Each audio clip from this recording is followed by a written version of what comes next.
വേഗം വരുന്ന ക്രിസ്തുവേശുവിൻ്റെ നിസ്തുല്യ നാമത്തിൽ ഈ സന്ധ്യയിൽ വന്ദനം ചൊല്ലുന്നു. ദൈവം എല്ലാവരെയും അനുഗ്രഹിക്കുമാറാകട്ടെ. കഴിഞ്ഞ രാത്രിയിൽ ബഹുമാന്യ കർത്തൃദാസനെ കൂടി ശ്രേഷ്ഠമേറിയ ആലോചനകൾ ദൈവം തന്നതിനാൽ ദൈവത്തിന് മഹത്വം. കർത്തൃദാസനെ വീണ്ടും ദൈവം സഹായിക്കട്ടെ. ഇന്ന് രാത്രി അല്പസമയങ്ങൾ ദൈവ വചനത്തിൽ നിന്ന് നമുക്ക് ചിന്തിക്കാം. വളരെ പ്രാർത്ഥനയോടെ ആയിരിക്കാം. ഈ ദേശത്ത് വീണ്ടും ഇങ്ങനെ ഈ സുവിശേഷ യോഗം നടത്തുവാൻ ദൈവം കരുണ ചെയ്തു. അതിന് മുഖാന്തരമായി വാത്സല്യ കുടുംബത്തെ ദൈവം ഒരുക്കി. അതിന് മുമ്പിൽ പ്രവർത്തിച്ച് അധ്വാനം ചെയ്യവരെയും ദൈവം അനുഗ്രഹിക്കട്ടെ. ഈ രാത്രിയിൽ ദൈവവചനത്തിൽ നിന്ന് ചിന്തിപ്പാനായിട്ട് നമ്മൾ വായിച്ചത് വെളിപ്പാട് പുസ്തകം 3-ാം അധ്യായത്തിന്റെ 20-ാമത്തെ തിരുവെഴുത്താണല്ലോ. ഒരിക്കൽ കൂടി ആ തിരുവെഴുത്ത് അവന്റെ അടുക്കൽ ചെന്ന് അവനോടും ഞാൻ അവന്റെ അടുക്കൽ ചെന്ന് അവനോടും അവൻ എന്നോടും കൂടെ അത്താഴം കഴിക്കും. ഒരിക്കൽ കൂടി കരവും ശബ്ദവും ഉയർത്തി ദൈവത്തെ മഹത്വപ്പെടുത്താം. ശക്തിയോടെ ദൈവത്തെ സ്തുതിച്ചാട്ടെ. നമോ നമോ നാശവാരണ സ്വാമി നമോ നമോ യേശുനായക ശ്രീശ നമോ നമോ നാശവാരണ സ്വാമി നമോ നമോ മോശിപു ഇതരൂപ നമോ നമോ മഹിപാദം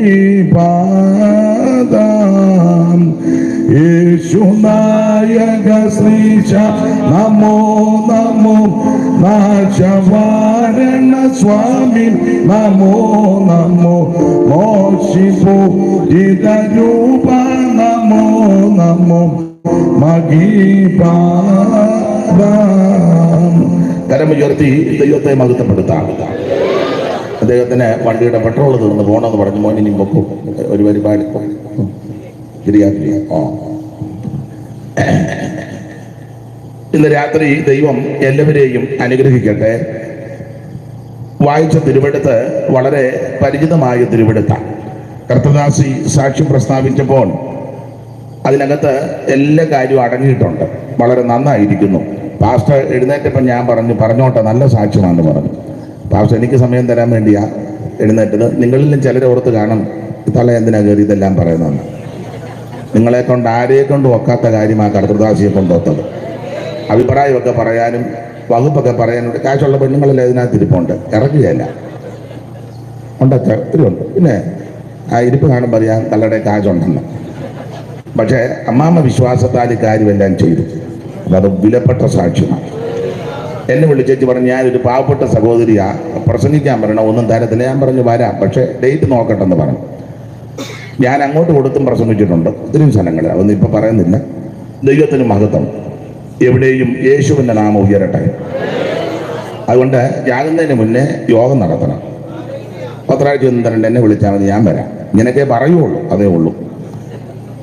കാശില്ല ഇട്ടുകൊണ്ടിരുന്ന അവസാനം വേണ്ട ഉമ്മനാട് സൈഡിലൊക്കെ കാശ് ആർക്കാന്ന് പോലും അറിയാൻ മേല, എല്ലാം പേരില്ലാതെ കിടക്കുക. ആന്നിട്ടാ സത്യം. തിരുവല്ലയിലാണെങ്കിൽ ഈ അടുത്ത കാലത്ത് ആൾ പറഞ്ഞു ആളിനെ വെച്ചിട്ടില്ല, കോടിക്കണക്കിന് എന്തോ ചെയ്യാൻ. ആർക്കും ഇത് ഉതകുന്നില്ല. അതുകൊണ്ട് മര്യാദയ്ക്ക് പറയാം. വാതിക്കൽ നിന്ന് മുട്ടുന്നു. ഞാന് വാതിക്കൽ നിന്ന് മുട്ടുന്നു. വളരെ പരിചിതമായ തിരുവെടുത്ത വെളിപ്പാട് പുസ്തകം 3-ാം അധ്യായത്തിന്റെ 20-ാമത്തെ വാക്യം. എപ്പോഴാണ് പ്രസംഗം നിർത്തേണ്ട? ടൈമൂടെ ഒന്ന് പറഞ്ഞാൽ കൃത്യം നിർത്താം. മൈക്ക് കൂടെ പറഞ്ഞു 6 മണി മുതൽ 9 മണി വരെയുള്ള സമയം. 9 നിർത്തായിരുന്നു. 9 തന്നെ നിർത്താം. ഇല്ല പിന്നെ ചിലരിരുന്ന് മുരടും. ആ വാച്ചൂടി ഞാൻ ഈ പലർക്കും പല അഭിപ്രായങ്ങളാണ്. ഇന്നാളൊരാൾ പറഞ്ഞാൽ വെളി ഒന്നും ഉള്ളവനല്ല അങ്ങ് പോകുമെന്ന്. അപ്പോൾ അത് ഞാൻ ഇന്ന് കൃത്യം 9 നിർത്താം. പിന്നെ സമയം വേണമെങ്കിൽ സെൻട്രൽ പാസ്റ്റർ പറയുകയാണെങ്കിൽ മുമ്പോട്ടെടുക്കാം. അതേ ഒക്കുള്ളൂ. അപ്പം 9 തന്നെ നിർത്താം. ഇന്ന് രാത്രി എല്ലാ പ്രിയപ്പെട്ടവരെയും ദൈവം അനുഗ്രഹിക്കട്ടെ. വെളിപ്പാട് പുസ്തകം 3-ാം അധ്യായത്തിന്റെ 20-ാമത്തെ തിരുവെടുത്താണ്. ഞാൻ വാതിക്കൽ നിന്ന് മുട്ടുന്നു. ദൈവത്തിന് മഹത്വം. വേറെ പുസ്തകത്തിലെ ഒടുവിലത്തെ പുസ്തകമാണ് വെളിപ്പാട് പുസ്തകം. എല്ലാ ഇടങ്ങളിലും പറയുന്ന കാര്യം വീണ്ടും കൂടെ ആവർത്തിക്കുന്നത്, കാരണം ഇതൊരു സുവിശേഷമായതുകൊണ്ടാണ്. ഈ സത്യവേദ പുസ്തകത്തിലെ ഒടുവിലത്തെ പുസ്തകമാണ് നമുക്കറിയാം വെളിപ്പാട് പുസ്തകം. ആദ്യത്തെ പുസ്തകം ഉൽപ്പത്തി പുസ്തകം. അങ്ങനെ മൊത്തം 66 പുസ്തകം. ഇതുപോലൊരു പുസ്തകം ഉലകത്തിൽ ഉണ്ടായിട്ടില്ല, ഉണ്ടാകത്തുമില്ല, ഉണ്ടാക്കാനും ഒക്കത്തില്ല.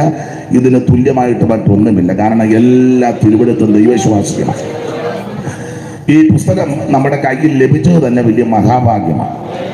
അതിന് മുഖാന്തരമാക്കി ദൈവം ഈ കേരളത്തിൽ ശക്തമായിട്ട് ഉപയോഗിച്ചത് പെന്തിക്കോസുകാരെ അല്ല, CMSലെ മിഷണറിമാരെയാണ്.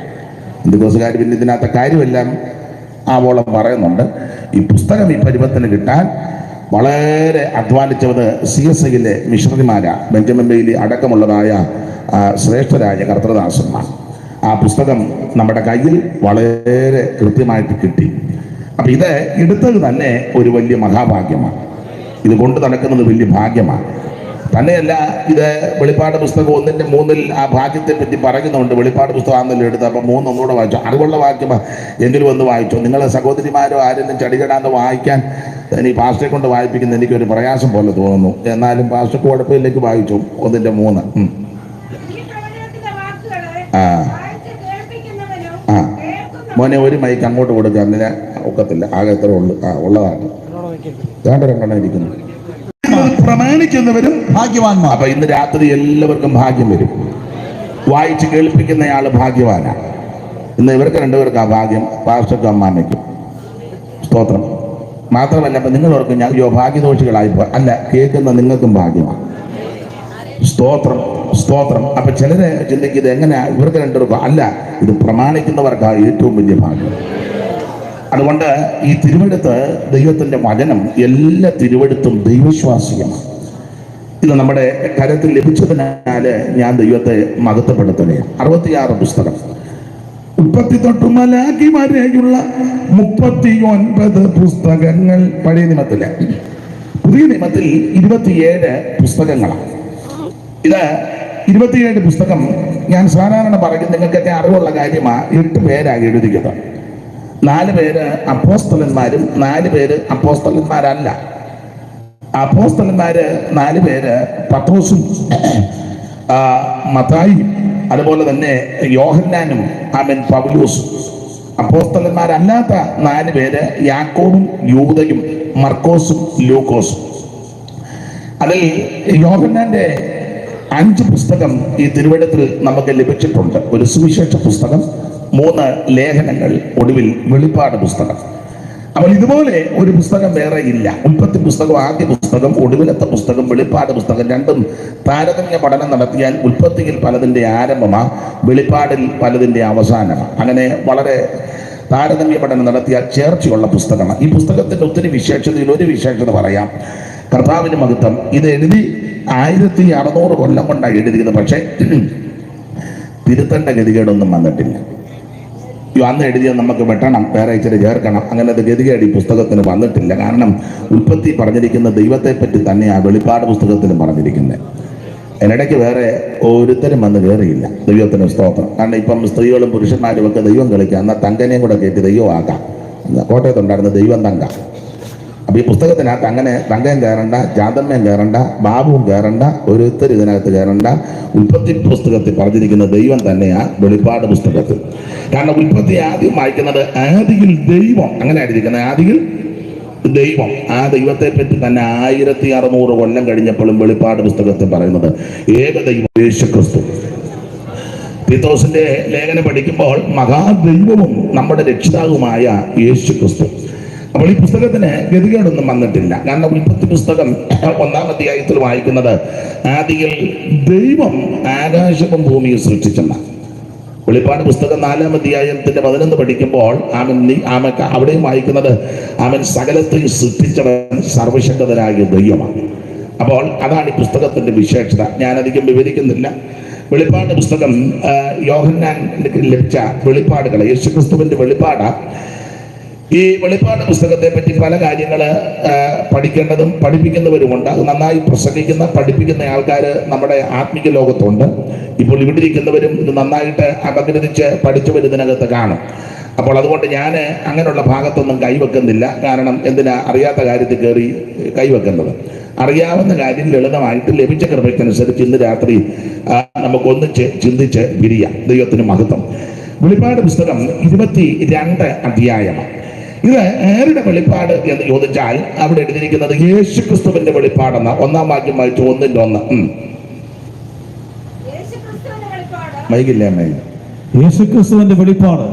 യേശുക്രിസ്തുവിന്റെ വെളിപ്പാട് യേശുക്രിസ്തുവിന്റെ വെളിപ്പാടാ. സഭയുടെ നേതാവിന്റെ വെളിപ്പാടല്ല, അപ്പോസ്തലന്മാരുടെ ആരുടെയും വെളിപ്പാടല്ല, ആമേൻ, സഭാപിതാക്കന്മാരുടെ വെളിപ്പാടുമല്ല. ഇത് അങ്ങനെ ഇരിക്കുമ്പോൾ ഓരോരുത്തർക്ക് കിട്ടിയ വെളിപ്പാടല്ല, ഇത് യേശുക്രിസ്തുവിന്റെ വെളിപ്പാടാണ്. പണ്ട് ഒരാൾക്കൊരു വെളിപ്പാട് കിട്ടി, കൂടാരപ്പള്ളി തൊമ്മന്. അതിന്റെ ഗതികേട് ഇപ്പോഴും തീർന്നിട്ടില്ല. തൊമ്മൻ ചാകുകയും ചെയ്തു.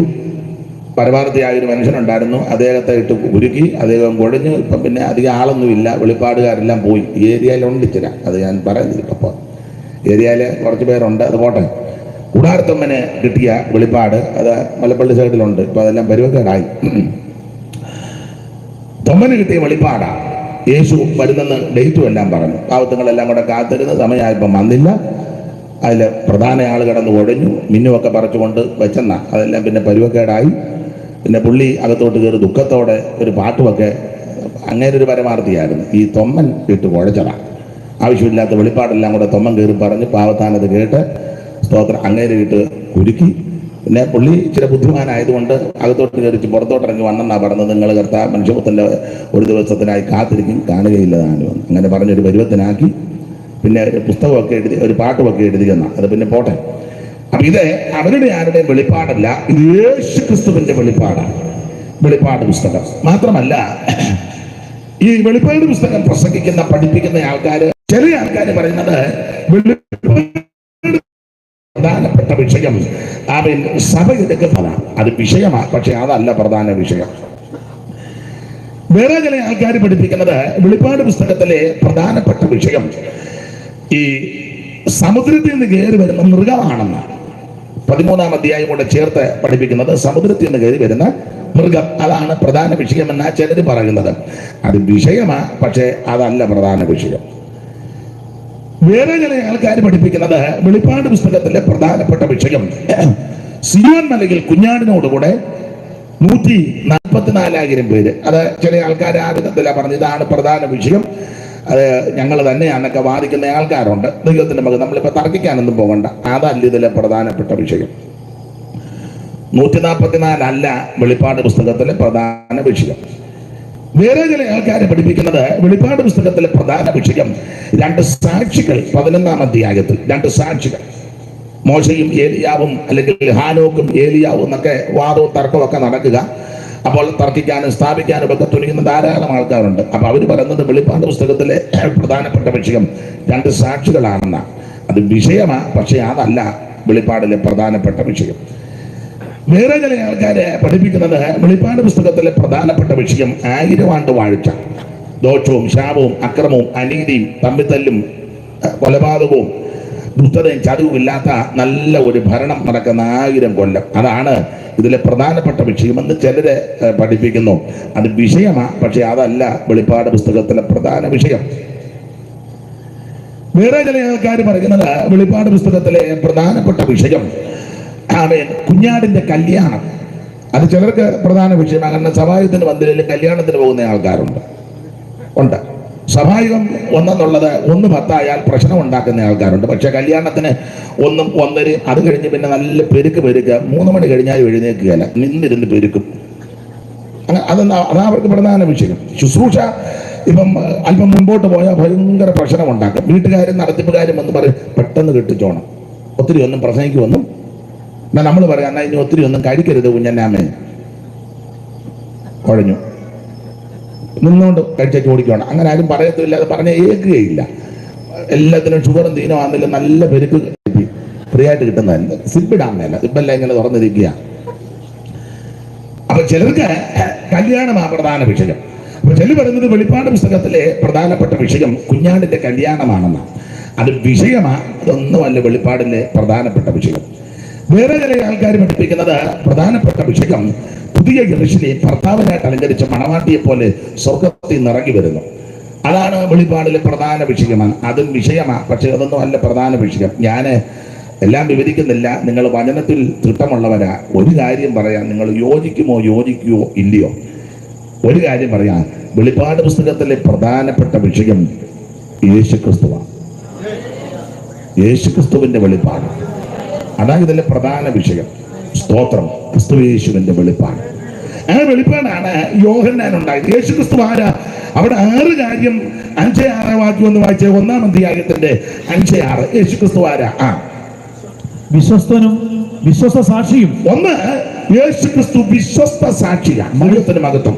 ഇന്ന് രാത്രി എന്നെ കേൾക്കുന്ന പ്രിയരെ, ഞാൻ നിങ്ങളെ ആരാധിക്കുന്ന, എന്നെയും നിങ്ങളെ വീണ്ടെടുത്ത് നമുക്ക് വേണ്ടി രക്തം ചിന്തി നമ്മളെ രക്ഷിച്ച നമ്മുടെ കർത്താവാകുന്ന യേശുക്രിസ്തു വിശ്വസ്തനാണ്. വിശ്വസ്ത സാക്ഷി. ഇവിടുത്തെ സാക്ഷികളെല്ലാം കള്ളസാക്ഷി പറയും. എഴുന്നേറ്റ് നിന്ന് കള്ളസാക്ഷി പറഞ്ഞ എത്ര എണ്ണമുണ്ട്? സഭായുധനാന്തിൽ നിന്ന് ഒരു ചെറിയ പനിയായിരിക്കും, ഉടനെ അത് പറഞ്ഞു, ഇന്ന് ഞാൻ മരണപത്രത്തിൽ അകപ്പെട്ടു. ഒരു പനി ശ്വാസം മുട്ടലും വന്നത് അത് ചെറുതെന്നല്ല, അതങ്ങ് പൊലിപ്പിച്ചങ്ങ് പറയുന്ന ആൾക്കാരുണ്ട്. ചെല്ലു മരത്തിൽ ഞാൻ ഇന്നലെ ചത്തു പോകുമെന്ന് വിചാരിച്ചതാണ്. കുഴപ്പമില്ല. ഈ പൊലിപ്പിച്ച് പറയാൻ നമ്മളെ പോലെ മിടുക്കര് വേൾഡിൽ ആരുമില്ല. നമ്മളെന്ന് ഞാൻ ഉദ്ദേശിച്ചത് അറിയാമല്ലോ. ഒരിച്ചിരി കിട്ടിയാൽ മതി, അത് നല്ല പർവ്വതീകരിച്ച് പറയാൻ നല്ല മിടുക്ക് സാമർഥ്യം. കാരണം വർഷങ്ങളായിട്ട് നമ്മളിത് ശീലിച്ചത് കൊണ്ട് അതിന് തപ്പം തടവൊന്നുമില്ല, നല്ല ഒഴുക്കിലിങ്ങനെ വരും. അപ്പൊ ഇവിടെ എല്ലാവരും 99 കള്ളസാക്ഷിയാണ്. എന്തായാലും എൻ്റെ പേര് പറയുന്നത് ക്ഷമിക്കണം, ജോർജ് കുട്ടിയെ കാണിച്ചാൽ മതി, ആള് തിരിയും. പഴയ ഭാഷയാ, ഇവിടെ ഇരിക്കുന്ന ജോർജ് കുട്ടിയുടെ കാര്യമല്ല. ഇത് കാണിച്ചാൽ മതി ആൾക്കാര്. ഇപ്പൊ അച്ചാന്റെ കൂടെ നിൽക്കുന്ന ആൾക്കാരും വേറൊരാൾ വന്ന് കാഴ്ച ഇച്ചിരി കൂടുതൽ അച്ചാനെതിര് പറയും. ഇപ്പൊ തന്നെ പറയുന്നുണ്ടോ എന്നുള്ളതാ. എതിര് പറയും. അച്ചാൻ കൊടുക്കുന്നതിലും കുറച്ചുകൂടെ കൂടുതൽ വേറെ ആരെങ്കിലും കൊടുക്കാന്ന് പറഞ്ഞാൽ നേരെ എതിര് പറയും. അവൻ പറയും കുഞ്ഞോനെ എനിക്കറിയാന്ന് പറയും. എന്നെ കൊണ്ട് ചരിത്രമൊന്നും ഇവിടെ ആരും വിശ്വസ്തരല്ല. ഞാൻ ഉദാഹരണം പറഞ്ഞതാ. 10 രൂപ കാണിച്ചാൽ എന്തെങ്കിലും ഒരു സാധനം കൊടുത്താൽ അച്ചാന്ന് പറഞ്ഞ് സഹോദരിമാരൊക്കെ പുറകെ നടക്കുക, ഭർത്താവിന്റെ പുറകെ. അങ്ങനെ വേണം. ഹിന്ദിയാ. മൂശാരിക്കാവിലല്ല ജനിച്ചെങ്കിൽ എപ്പോഴും ഹിന്ദിയെ പറയുള്ളൂ. അപ്പൊ ഈ അച്ചാന്ന് പറഞ്ഞ് പുറകെ നടക്കുന്നത് വിശ്വസ്തതയൊന്നും ഉണ്ടായിട്ടല്ല, എല്ലാവരുടെയും കാര്യമല്ല. പേര് കൂട്ടി ആകാറുണ്ട്. നിന്റെ കണ്ണടയുമ്പം കുഞ്ഞമ്മയുടെ കയ്യിലിരിക്കുക. സ്തോത്രം. എല്ലാവരും അങ്ങനെ അല്ലെങ്കിൽ സിംഹഭാവം അങ്ങനെ. എന്തിനാ? സ്വന്തം മക്കളും അമ്മയും കൂടെ അപ്പന് പ്രായമായ അല്പം ക്ഷീണമായി പരുവക്കേടായി, അമ്മ നല്ല ജോറായിട്ട് നിൽക്കുക. അപ്പനെയും കൂട്ടിക്കൊണ്ട് കാറെ കയറ്റി അനാഥശാലയെ കൊണ്ടുപോകാം, അപ്പനെ അവിടെ ഉപേക്ഷിക്കാൻ, അവിടെ വിടാൻ നടന്ന കാര്യമാണ്. പെന്തിക്കോസുകാർ കാണിച്ച കാര്യമാണ്. മറുഭാഷ പറയുന്ന മറിയാമ്മ ചെയ്ത കാര്യമായി പറഞ്ഞു. മറിയാമ്മ നല്ല തള്ളയുടെ പേര് ഞാനൊരു പേര് മാറ്റിയിട്ടെന്നേ ഉള്ളൂ. കൈക്ക് പിടിച്ച് അടുക്കാറായപ്പോൾ പുള്ളിക്ക് മണമടിച്ചു, അവിടെ കൊണ്ടിട്ടേച്ച് പോകാനാണ്. അപ്പൊ പുള്ളി കാറിനകത്തിരുന്ന് മക്കളോടും പിള്ളേരോട് പറഞ്ഞു, അയ്യോ മറിയാമേ നല്ല പേര്, ഞാനും ഇടുക, എന്നെ ഉപേക്ഷിക്കരുത്, എന്നെ അവിടെ കൊണ്ടാക്കരുത്, ഇല്ല എന്നൊക്കെ പറഞ്ഞ് അവിടെ കൊണ്ടാക്കിയേച്ച് പുള്ളി കൈക്ക് പിടിച്ചപ്പോ കൈ തട്ടിയേച്ച് പോയി.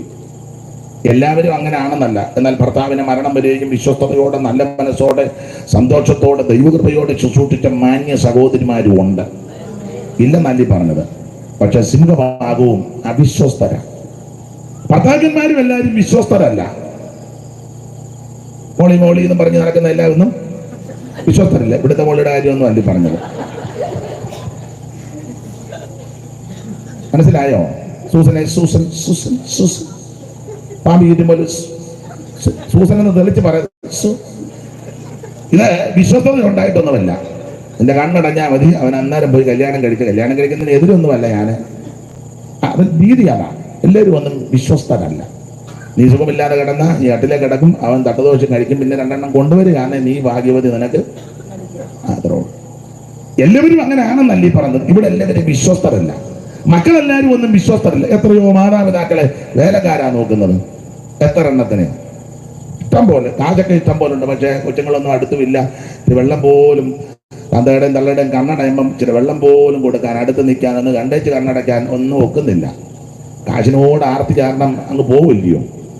അതെ, നിങ്ങളെന്നെ ഇങ്ങനെ പമ്മിയിരിക്കുന്നത് ഉണ്ടാതെ സൈൻ ചെയ്തേച്ച് പറഞ്ഞ് എൻ്റെ അപ്പനെ അമ്മയെ ഞാൻ ശുശ്രൂഷിക്കാൻ പോവുക, അവരുടെ കണ്ണടയുന്നത് വരെ വന്ന് ശുശ്രൂഷിച്ച് ജോലി അങ്ങ് പോയി. ഭാര്യയോട് പറഞ്ഞു നീ ജോലി ചെയ്യുക, ഞാൻ പോകാമെന്ന് പറഞ്ഞു. ഭാര്യയ്ക്ക് ഇച്ചിരി ശമ്പളം കൂടുതൽ കിട്ടും, അതുകൊണ്ട് പുള്ളിക്ക് അത്രയും ശമ്പളമില്ല. അതുകൊണ്ട് പറഞ്ഞു ഞാൻ പോകാം. അപ്പനെ എന്നെ ജനിപ്പിച്ച് വളർത്തി എൻ്റെ അപ്പനാ, കഷ്ടപ്പെടാൻ അനുവദിക്കില്ല. നാട്ടിൽ വന്ന് അപ്പനെ നന്നായി ശുശ്രൂഷിച്ചു, നല്ലതുപോലെ ശുശ്രൂഷിച്ചു. കണ്ണടയുന്നത് വരെ കാര്യങ്ങളെല്ലാം ക്രമപ്പെടുത്തി തിരിച്ചു ചെന്നപ്പം നേരത്തെ ചെയ്തതിലേക്കാളും മെച്ചപ്പെട്ട ജോലി കൊടുത്തു. ദൈവം വിശ്വസ്തനാണ്, ദൈവം വിശ്വസ്തനാ. എല്ലാവരും അങ്ങനെ ആണെന്നൊന്നും അല്ല ഈ പറഞ്ഞത്. അപ്പോൾ ഇവിടെ മക്കളെല്ലാവരും ഒന്നും വിശ്വസ്തരല്ല. കണ്ണടയുമ്പോൾ നോക്കിയിരിക്കുക. പേരിക്കുട്ടി പിള്ളേ ചത്ത കഴിയുമ്പോൾ വരും. വല്ല ചേമ്പളേക്കും ചോദിച്ചാൽ എന്നാ പോകുന്നത്, ചില കാര്യങ്ങളുണ്ട്. അതിനാ എന്ന് പറഞ്ഞാൽ പേരിക്കുട്ടി തന്ത ഒരു യോഗം പോലും നടത്താതെ കാശ് ബാങ്കിലിട്ടതാ. തന്തയാതാ മനസ്സിലാകുന്നില്ലല്ലോ. മിക്കാറും 9, മിക്കാറും 10 ആകാൻ സാധ്യതയുണ്ട്. ദൈവത്തിന് മഹത്വം. അപ്പോൾ ഇവിടെ എല്ലാവരും ഒന്നും വിശ്വസ്തരല്ല. എന്നാൽ ഇന്ന് രാത്രി എന്നെ കേൾക്കുന്ന പ്രിയപ്പെട്ടവരോട് പറയട്ടെ, നിന്റെ കർത്താവ് വിശ്വസ്തനാ. ഒരു നാൾ നിന്നെ ഉപേക്ഷിക്കത്തില്ല, വഴിയിലിട്ട് വെച്ച് പോകത്തില്ല. ഞാനോ ലോകാവസാനത്തോളം എല്ലാ നാളും നിങ്ങളോട് കൂടെ കൊണ്ടെന്ന് അരുളി ചെയ്ത യേശു ക്രിസ്തു വിശ്വസ്തനാ. അനാഥനായിട്ട് വിടത്തില്ല, അനാഥയായിട്ട് വിടത്തില്ല, ഉപേക്ഷിക്കത്തില്ല. മാത്രമാണോ ദീനത്തിൽ കിടക്ക മാറ്റി പിരിച്ചിട്ട് പോകുന്നവനായ യേശു. ഇന്ന് രാത്രി നിന്നെ സൗഖ്യമാക്കുന്ന യേശു, രക്ഷിക്കുന്ന യേശു അവിടുന്ന് വിശ്വസ്തനായ ദൈവമാണ്. അതുകൊണ്ട് ഞാനൊരു കാര്യം പറയും, അനുഗമിക്കുന്നെങ്കിൽ യേശുവിനെ അനുഗമിക്കണം, ആരാധിക്കുന്നെങ്കിൽ യേശുവിനെ ആരാധിക്കണം, സേവിക്കുന്നെങ്കിൽ യേശുവിനെ സേവിക്കണം, സ്നേഹിക്കുന്നെങ്കിൽ യേശുവിനെ സ്നേഹിക്കണം, പിൻഗമിക്കുന്നെങ്കിൽ യേശുവിനെ പിൻഗമിക്കണം. അവൻ ആരാധിക്കുന്നെങ്കിൽ യേശുവിനെ ആരാധിക്കും. അവിടുന്ന് വിശ്വസ്തനാണ്.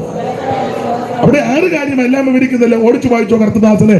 ഒന്ന് വിശ്വസ്ത സാക്ഷിയും, വിശ്വസ്ത സാക്ഷിയും, മരിച്ചവരിൽ ആദിജാതൻ, ഭൂരാജാക്കന്മാർക്ക് അധിപതിയും, ഭൂരാജാക്കന്മാർക്ക് അവിടുന്ന് അധിപതിയും. പിന്നെ 6-ാം വാക്യം, യേശുക്രിസ്തുവിങ്കിൽ നിന്ന് 6-ാം വാക്യം കൂടെ, നമ്മെ സ്നേഹിക്കുന്നവനാ. അടുത്തത് നമ്മെ സ്നേഹിക്കുന്നവനാ. ദൈവത്തിന്റെ മകൻ. ഇന്ന് രാത്രി നിന്നെ സ്നേഹിക്കുന്ന ഒരു യേശുവുണ്ട്. സ്നേഹിക്കുന്ന യേശു, രക്ഷിക്കുന്ന യേശു. ഇന്ന് രാത്രി ആ കർത്താവ് നമ്മുടെ നടുവിലുണ്ട്. നമ്മെ സ്നേഹിക്കുന്നവനും. അടുത്തത് നമ്മുടെ പാപം പോക്കി നമ്മെ തന്റെ രക്തത്താൽ വിടുവിച്ച്, നമ്മുടെ പാപങ്ങൾ പോക്കി തന്റെ രക്തത്താൽ നമ്മെ വിടുവിക്കുന്ന ദൈവം. പിതാവായ ദൈവത്തിന് നമ്മെ രാജ്യവും പുരോഹിതന്മാരും ആക്കി തീർക്കുന്നവനുമായ ആയവൻ എന്നേക്കും മഹത്വം. ദൈവത്തിന് മഹത്വം. ഇന്ന് രാത്രി അതാണ് നമ്മുടെ കർത്താവ്. ഈ കർത്താവിനെ പറ്റി ആ വെളിപ്പാട്. ഇതാണ് യേശു ക്രിസ്തുവിന്റെ വെളിപ്പാട്. വെളിപ്പാട് പുസ്തകത്തിലെ പ്രധാനപ്പെട്ട വിഷയം യേശു ക്രിസ്തുമായ യോഹന്നാൻ എന്ന ഞാന് ദൈവവചനവും ദൈവത്തിന്റെ വചനവും യേശുവിന്റെ സാക്ഷ്യവും യേശു ക്രിസ്തുവിന്റെ സാക്ഷ്യവും നിമിത്തം പത്മോസ് എന്ന ദ്വീപിലായിരുന്നു. എന്നാൽ ഇന്ന് രാത്രി ഒരു കാര്യം കൂടെ പറയുക, ശരിയായിട്ട് ദൈവവചനം. ഇവിടെ യോഹന്നാനെ പത്മോസ് ദ്വീപിൽ അയച്ചത് 2 കാര്യത്തില, ദൈവവചനവും യേശു ക്രിസ്തുവിന്റെ സാക്ഷ്യവും. ആ പത്മോസിൽ കൂടെ ആരുമില്ല, ഒറ്റയ്ക്കാ. ആത്മീയ ലോകത്തെ പാഠവും കൂടെ ഞാൻ പറയാം. ശരിക്കും വചനം പറഞ്ഞ് സഭ ഒറ്റപ്പെടുത്തും. ശരിയായിട്ട് ഉപദേശം പറഞ്ഞ് പെട്ടെന്നായിരിക്കും ട്രാൻസ്ഫർ. ഞാൻ പേരങ്ങ് വിട്ടുപോയി. ജോൺ തോമസ് അവർകളൊക്കെ സിയോമ്പുരത്ത് ശരിക്കൊന്ന് ഉപദേശം പറഞ്ഞേ.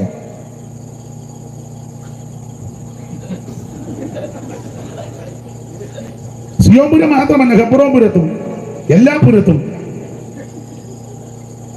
ശരിയായി തീർത്ത കാര്യം പറഞ്ഞു. വചനം, ദൈവത്തിന്റെ വചനം, അത് ഉള്ളതുപോലെ പറഞ്ഞേ. അങ്ങനെ പറയുമ്പോ പിന്നെ പറയുന്നത് പറയാം, വിവരമില്ല, സ്റ്റാൻഡേർഡ് ഇല്ല, വായി വരുന്നതല്ല. മനസ്സിലാകുന്നില്ലല്ലോ. പക്ഷെ എല്ലാത്തിനും ഒന്ന് ഒപ്പിച്ചേ. നല്ല പാസ്റ്റർ കേട്ടോ, പുള്ളി നല്ല മനുഷ്യൻ. നിക്കറിട്ടോണ്ട് കർത്തനാശിക്ക് വന്നാലും പുള്ളിക്കും മുഴുത്ത ഫീസ് എടുത്ത് അവിടെ പറയാം, അവിടെ പോയി തിന്നോടാന്ന് പറയും. കമ്മല് മാല ഇട്ടാലും പറയും, മുക്കി ഇച്ചിരി കൂടെ വേണം ഇട്ടോളാൻ പറയും. അയലത്തുകാരോട് മിണ്ടുകയല്ല, തമ്മിൽ മിണ്ടുകയല്ല, സഹോദരങ്ങളായിട്ട് ഗുസ്തിയാ. എന്നാലും പറയും സ്തോത്രം പ്രാർത്ഥിച്ച് നിർത്തിയാണ്ട്. ഒരു സഭയിലാ കൂടുന്നത്, മിണ്ടുകയല്ല. ഉടനെ പറയും മുമ്പോട്ട് വന്ന് 2 കാര്യം പറഞ്ഞാട്ടെ. അപ്പം പറ നല്ല ഭാഷ കേട്ടോ, മിണ്ടുന്നില്ലല്ലോ ആരും. മോൾമാമ എന്നെ തന്നെ വെച്ചത് നന്നായിരുന്നു. ശരിക്ക് ഉപദേശം പറഞ്ഞേ, വചനം പറഞ്ഞ പ്രശ്നമാണ്. അതുകൊണ്ടാണ് യോഹന്നാനെ നാട് കിടത്തിയത്. ഇത് ആത്മീക ലോകത്തിൽ ഇത് തന്നെ.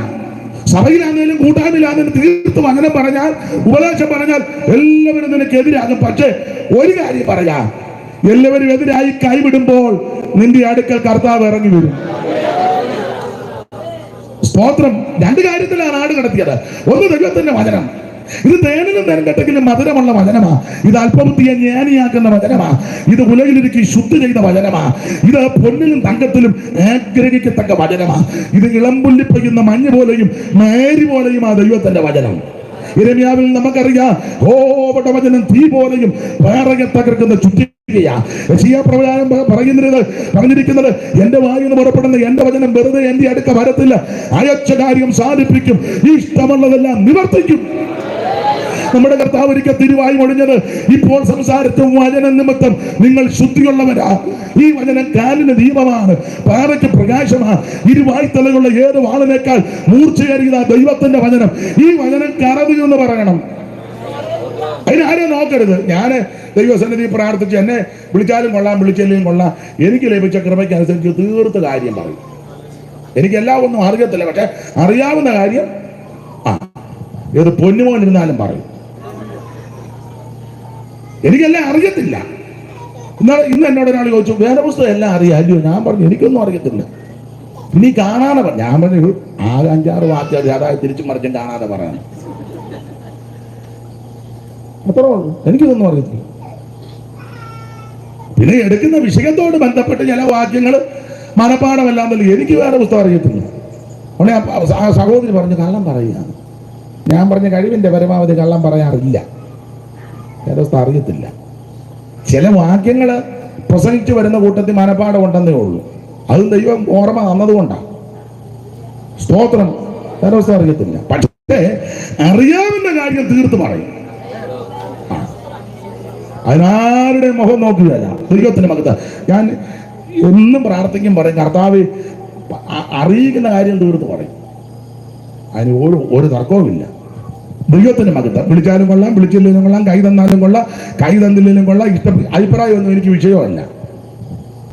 എങ്ങനെ അഭിപ്രായം? അവിടെ ചെല്ലുമ്പോൾ അറിയാം ഇതൊക്കെ. ദൈവത്തിന്റെ മകത്വം അവിടെ ചെല്ലുന്നതാണ് മെയിൻ വിഷയം. അവിടെ പോകാൻ വേണ്ടിയായി കാര്യമെല്ലാം പറഞ്ഞു തരുന്നത്. ദൈവത്തിന്റെ മകത്വം. അപ്പോൾ ദൈവത്തിന്റെ വചനം ഇത് കറതീർന്ന വചനമാണ്. ഇതിനകത്ത് കീടമൊന്നുമില്ല. 7 പ്രാവശ്യം ശുദ്ധി ചെയ്ത് കീടം മാറ്റിയ വെള്ളി പോലെ ദൈവത്തിന്റെ വചനം. ഈ വചനം ശരിക്കും പറഞ്ഞാൽ പ്രശ്നമുണ്ടാകും. അത് സഭയിലാണെങ്കിലും വീട്ടിലാണെങ്കിലും ദേശത്താണെങ്കിലും എവിടെയും പറഞ്ഞ പ്രശ്നമാണ്. യോഹന്നാൻ തീർത്ത് വചനം പറഞ്ഞത് കൊണ്ടാണ് പത്മോസിൽ നാട് കടത്തിയത്. സഭയ്ക്കകത്തും തീർത്ത് ഉപദേശം പറഞ്ഞേ. സഭായം കഴിയുമ്പോൾ കോള് വരും, എന്നാ ഇന്ന് പാസ്റ്റർക്ക് വലിയ ഇളക്കം, കോള് വരും. ഇപ്പം വന്നില്ലേലും മെസ്സേജ് വിടും, ഞങ്ങളെ ഉപദേശിച്ചാണോ പാസ്റ്റർ അത് പറഞ്ഞേ. പണ്ട് നമ്മുടെ മേഖല പൊടിയച്ചന് ഒരു കോഴി കട്ടവന്റെ തല കോഴിയുടെ കൂടെ കാണുമ്പോൾ നീ എന്തിനാ തപ്പുന്നേ? എടുത്തവൻ തപ്പിക്കോളൂ, നീയുടെ മര്യാദയ്ക്ക് ഇരിക്കണം. കൈ പോകുമ്പോ ഓർത്തോണം ഇവനാ കോഴിയെ കട്ട. അപ്പോൾ ദൈവത്തിന്റെ വചന നിമിത്തമാ പത്മോസിൽ നാട് കടത്തിയത്. ദൈവത്തിന്റെ മഹത്വം 2 കാരണത്താൽ. ഒന്ന് ദൈവവചനവും ആ ദൈവദാസനെ എനിക്ക് പാസ്റ്ററെ കൊണ്ട് വായിപ്പിക്കുന്നില്ല, അങ്ങ് സങ്കടം. കുഴപ്പമില്ലല്ലോ, അന്ന വായിച്ചു. 9-ാം വാക്യം 1:9. നിങ്ങളുടെ സഹോദരനും. നമുക്ക് അമ്മാമ്മയ്ക്ക് കൂടെ ഒരു അവസരം കൊടുക്കാട്ടെ. ഒന്ന് വായിച്ചു മൈക്ക് കൂടെ. മൈക്ക് അടുത്ത് പിടിച്ചു. മൈക്ക് എന്താണ്? നിങ്ങളുടെ സഹോദരനും യേശുവിന്റെ കഷ്ടതയിലും രാജ്യത്തിലും സഹിഷ്ണുതയിലും കൂട്ടാളിയുമായ യോഹന്നാൻ എന്ന ഞാൻ ദൈവവചനവും യേശുവിന്റെ സാക്ഷ്യവും നിമിത്തം പത്മോസ് എന്ന ദ്വീപിൽ ആയിരുന്നു. 2 കാര്യത്തിലാണ് നാട് കടത്തപ്പെട്ടത്. ഒന്ന് ദൈവവചനം. എന്റെ കാലത്തിന് പ്രിയരായി ശരിക്കും വചനം പറഞ്ഞാൽ പ്രശ്നമാണ്. ശരിക്കും വചനം പറഞ്ഞാൽ പ്രശ്നം ഉണ്ടാകും. അതുകൊണ്ടല്ലേ അപ്പോസ്തലന്മാർ വചനം പറഞ്ഞ ഭൂലോകത്തെ കലക്കുന്നവരാണ്. ഇവര് പ്രശ്നക്കാരാന്ന് പറയാൻ കാര്യം ശരിക്കും സത്യസുവിശേഷം പറഞ്ഞു. സത്യസുവിശേഷം എവിടെ പറഞ്ഞ പ്രശ്നമാണ്. നമുക്ക് വലിയ പ്രശ്നമില്ലാത്തതിന്റെ കാര്യം നമ്മളൊന്നും തീർത്ത് കാര്യം ഇതുവരെ അല്ല. എങ്ങനെ പൊത്തി എന്നെ എല്ലാവരും ഇങ്ങനെ പമ്മിയിരിക്കുന്നേ, എല്ലാവരും പൊത്തിയിരിക്കുക. തീർത്ത് കാര്യം പറഞ്ഞാൽ പ്രശ്നമാണ്. ആരെ ഞാൻ വിവരിക്കുന്നില്ല. ദൈവവചനവും യേശുക്രിസ്തുവിന്റെ സാക്ഷ്യം, ഈ 2 കാര്യത്താൽ നാട് കടത്തപ്പെട്ടു പത്മോസ് എന്ന ദ്വീപിലായിരുന്നു. ഇനി വായിച്ച അമ്മാമേ. കർത്തൃദിവസത്തിൽ ആത്മവിവശനായി. ഈ കാണുന്നത് ഒരു പുസ്തകത്തിൽ എഴുതി എഫെസോസ്, പെർഗമോസ്, തിയത്തൈര, ആ. സർദീസ്, എഫെസോസ്, ആമേൻ, Smyrna, Pergamos, Thyatira, Sardis, Philadelphia, ലവോദിക്കിയ എന്നീ 7 സഭകൾക്കും അയക്കുക എന്നിങ്ങനെ കാഹളത്തിനൊത്തൊരു മഹാനാദം കേരളത്തിനൊരു മഹാനാദം എന്റെ പുറകിൽ കേട്ടു. എന്റെ പുറകിൽ കേട്ടു. അടുത്തത് സംസാരിച്ച നാദം എന്തെന്ന് കാണുവാൻ ഞാൻ തിരിഞ്ഞപ്പോൾ 7 പൊന്നില വിളക്കുകളെയും. നിലവിളക്കുകൾ അപ്പോൾ എന്നോട് സംസാരിച്ച നാദം എന്തെന്ന് കേൾപ്പാൻ കാണാൻ തിരിഞ്ഞത.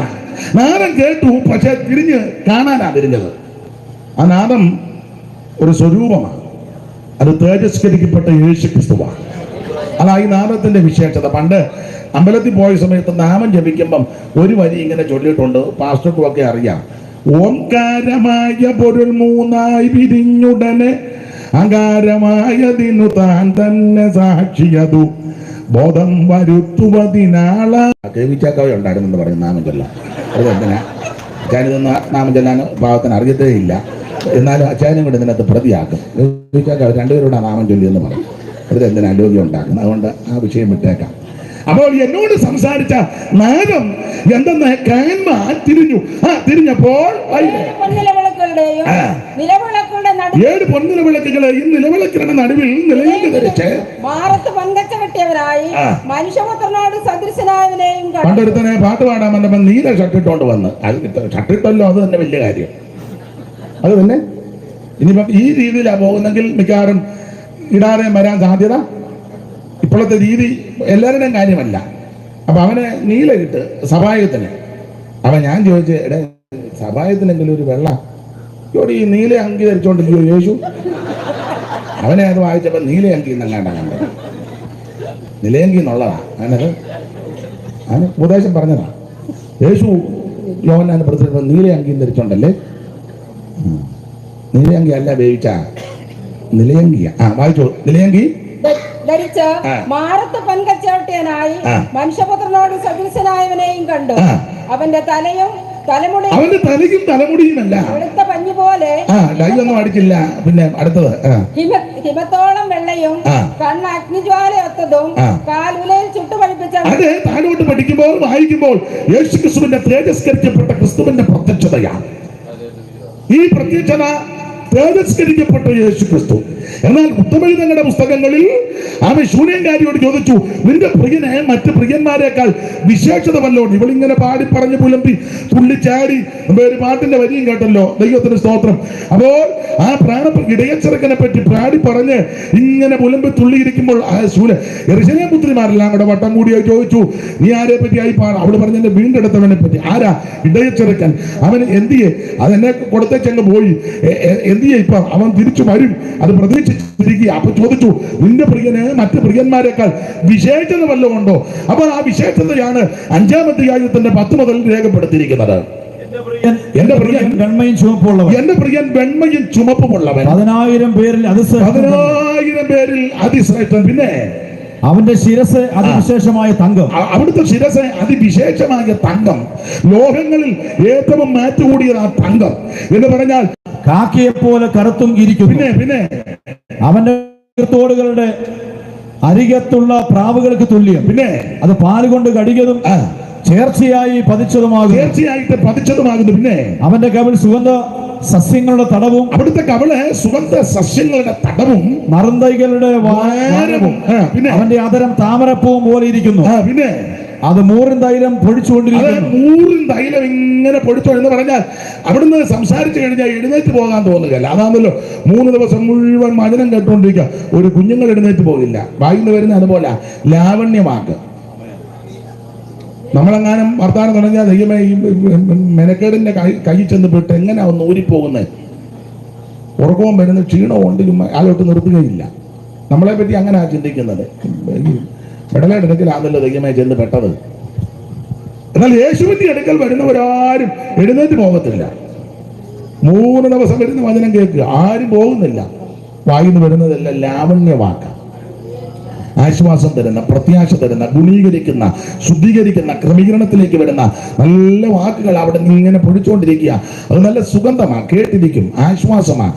അടുത്ത വാക്യം വായിക്കാം. പിന്നെ അവന്റെ കൈകൾ ഗോമേതകം പതിച്ചിരിക്കുന്ന സ്വർണ്ണനാളങ്ങൾ, അത് ന്യായവതിയും അനുഗ്രഹത്തെ കാണിക്കുന്നതാണ്. പിന്നെ അവന്റെ ഉദരം നീല രക്തം പതിച്ച ദന്തനിർമ്മിതം, അവന്റെ തുട തങ്കച്ചുവട്ടിൽ നിർത്തിയ തൂണ് പോലെ. ചുരുക്കി പറഞ്ഞാൽ അത് അംഗപ്രത്യംഗ വർണ്ണനയാ. അവൻ ഇന്ന് രാത്രി ഞാനും നിങ്ങളും സേവിക്കുന്ന, ആരാധിക്കുന്ന യേശുക്രിസ്തുവിനെ പോലെ യോഗ്യനും ശ്രേഷ്ഠനും ഉന്നതനും മഹിമയുള്ളവനും മഹത്വമുള്ളവനും വേറൊരുത്തനില്ല. ആയിരം പതിനായിരങ്ങളിൽ അഴകുതിങ്ങുമൻ പ്രിയനെ, ആയിരം പതിനായിരങ്ങൾ അഴകുതിങ്ങുമൻ പ്രിയനെ, കാണും ഞാനൻ മോക്ഷപുരേ പാദം ചാരേ ശാലേംപുരേ. ആമേൻ. കാണും ഞാനൻ മോക്ഷപുരേ പാദം ചാരേ ശാലേംപുരേ.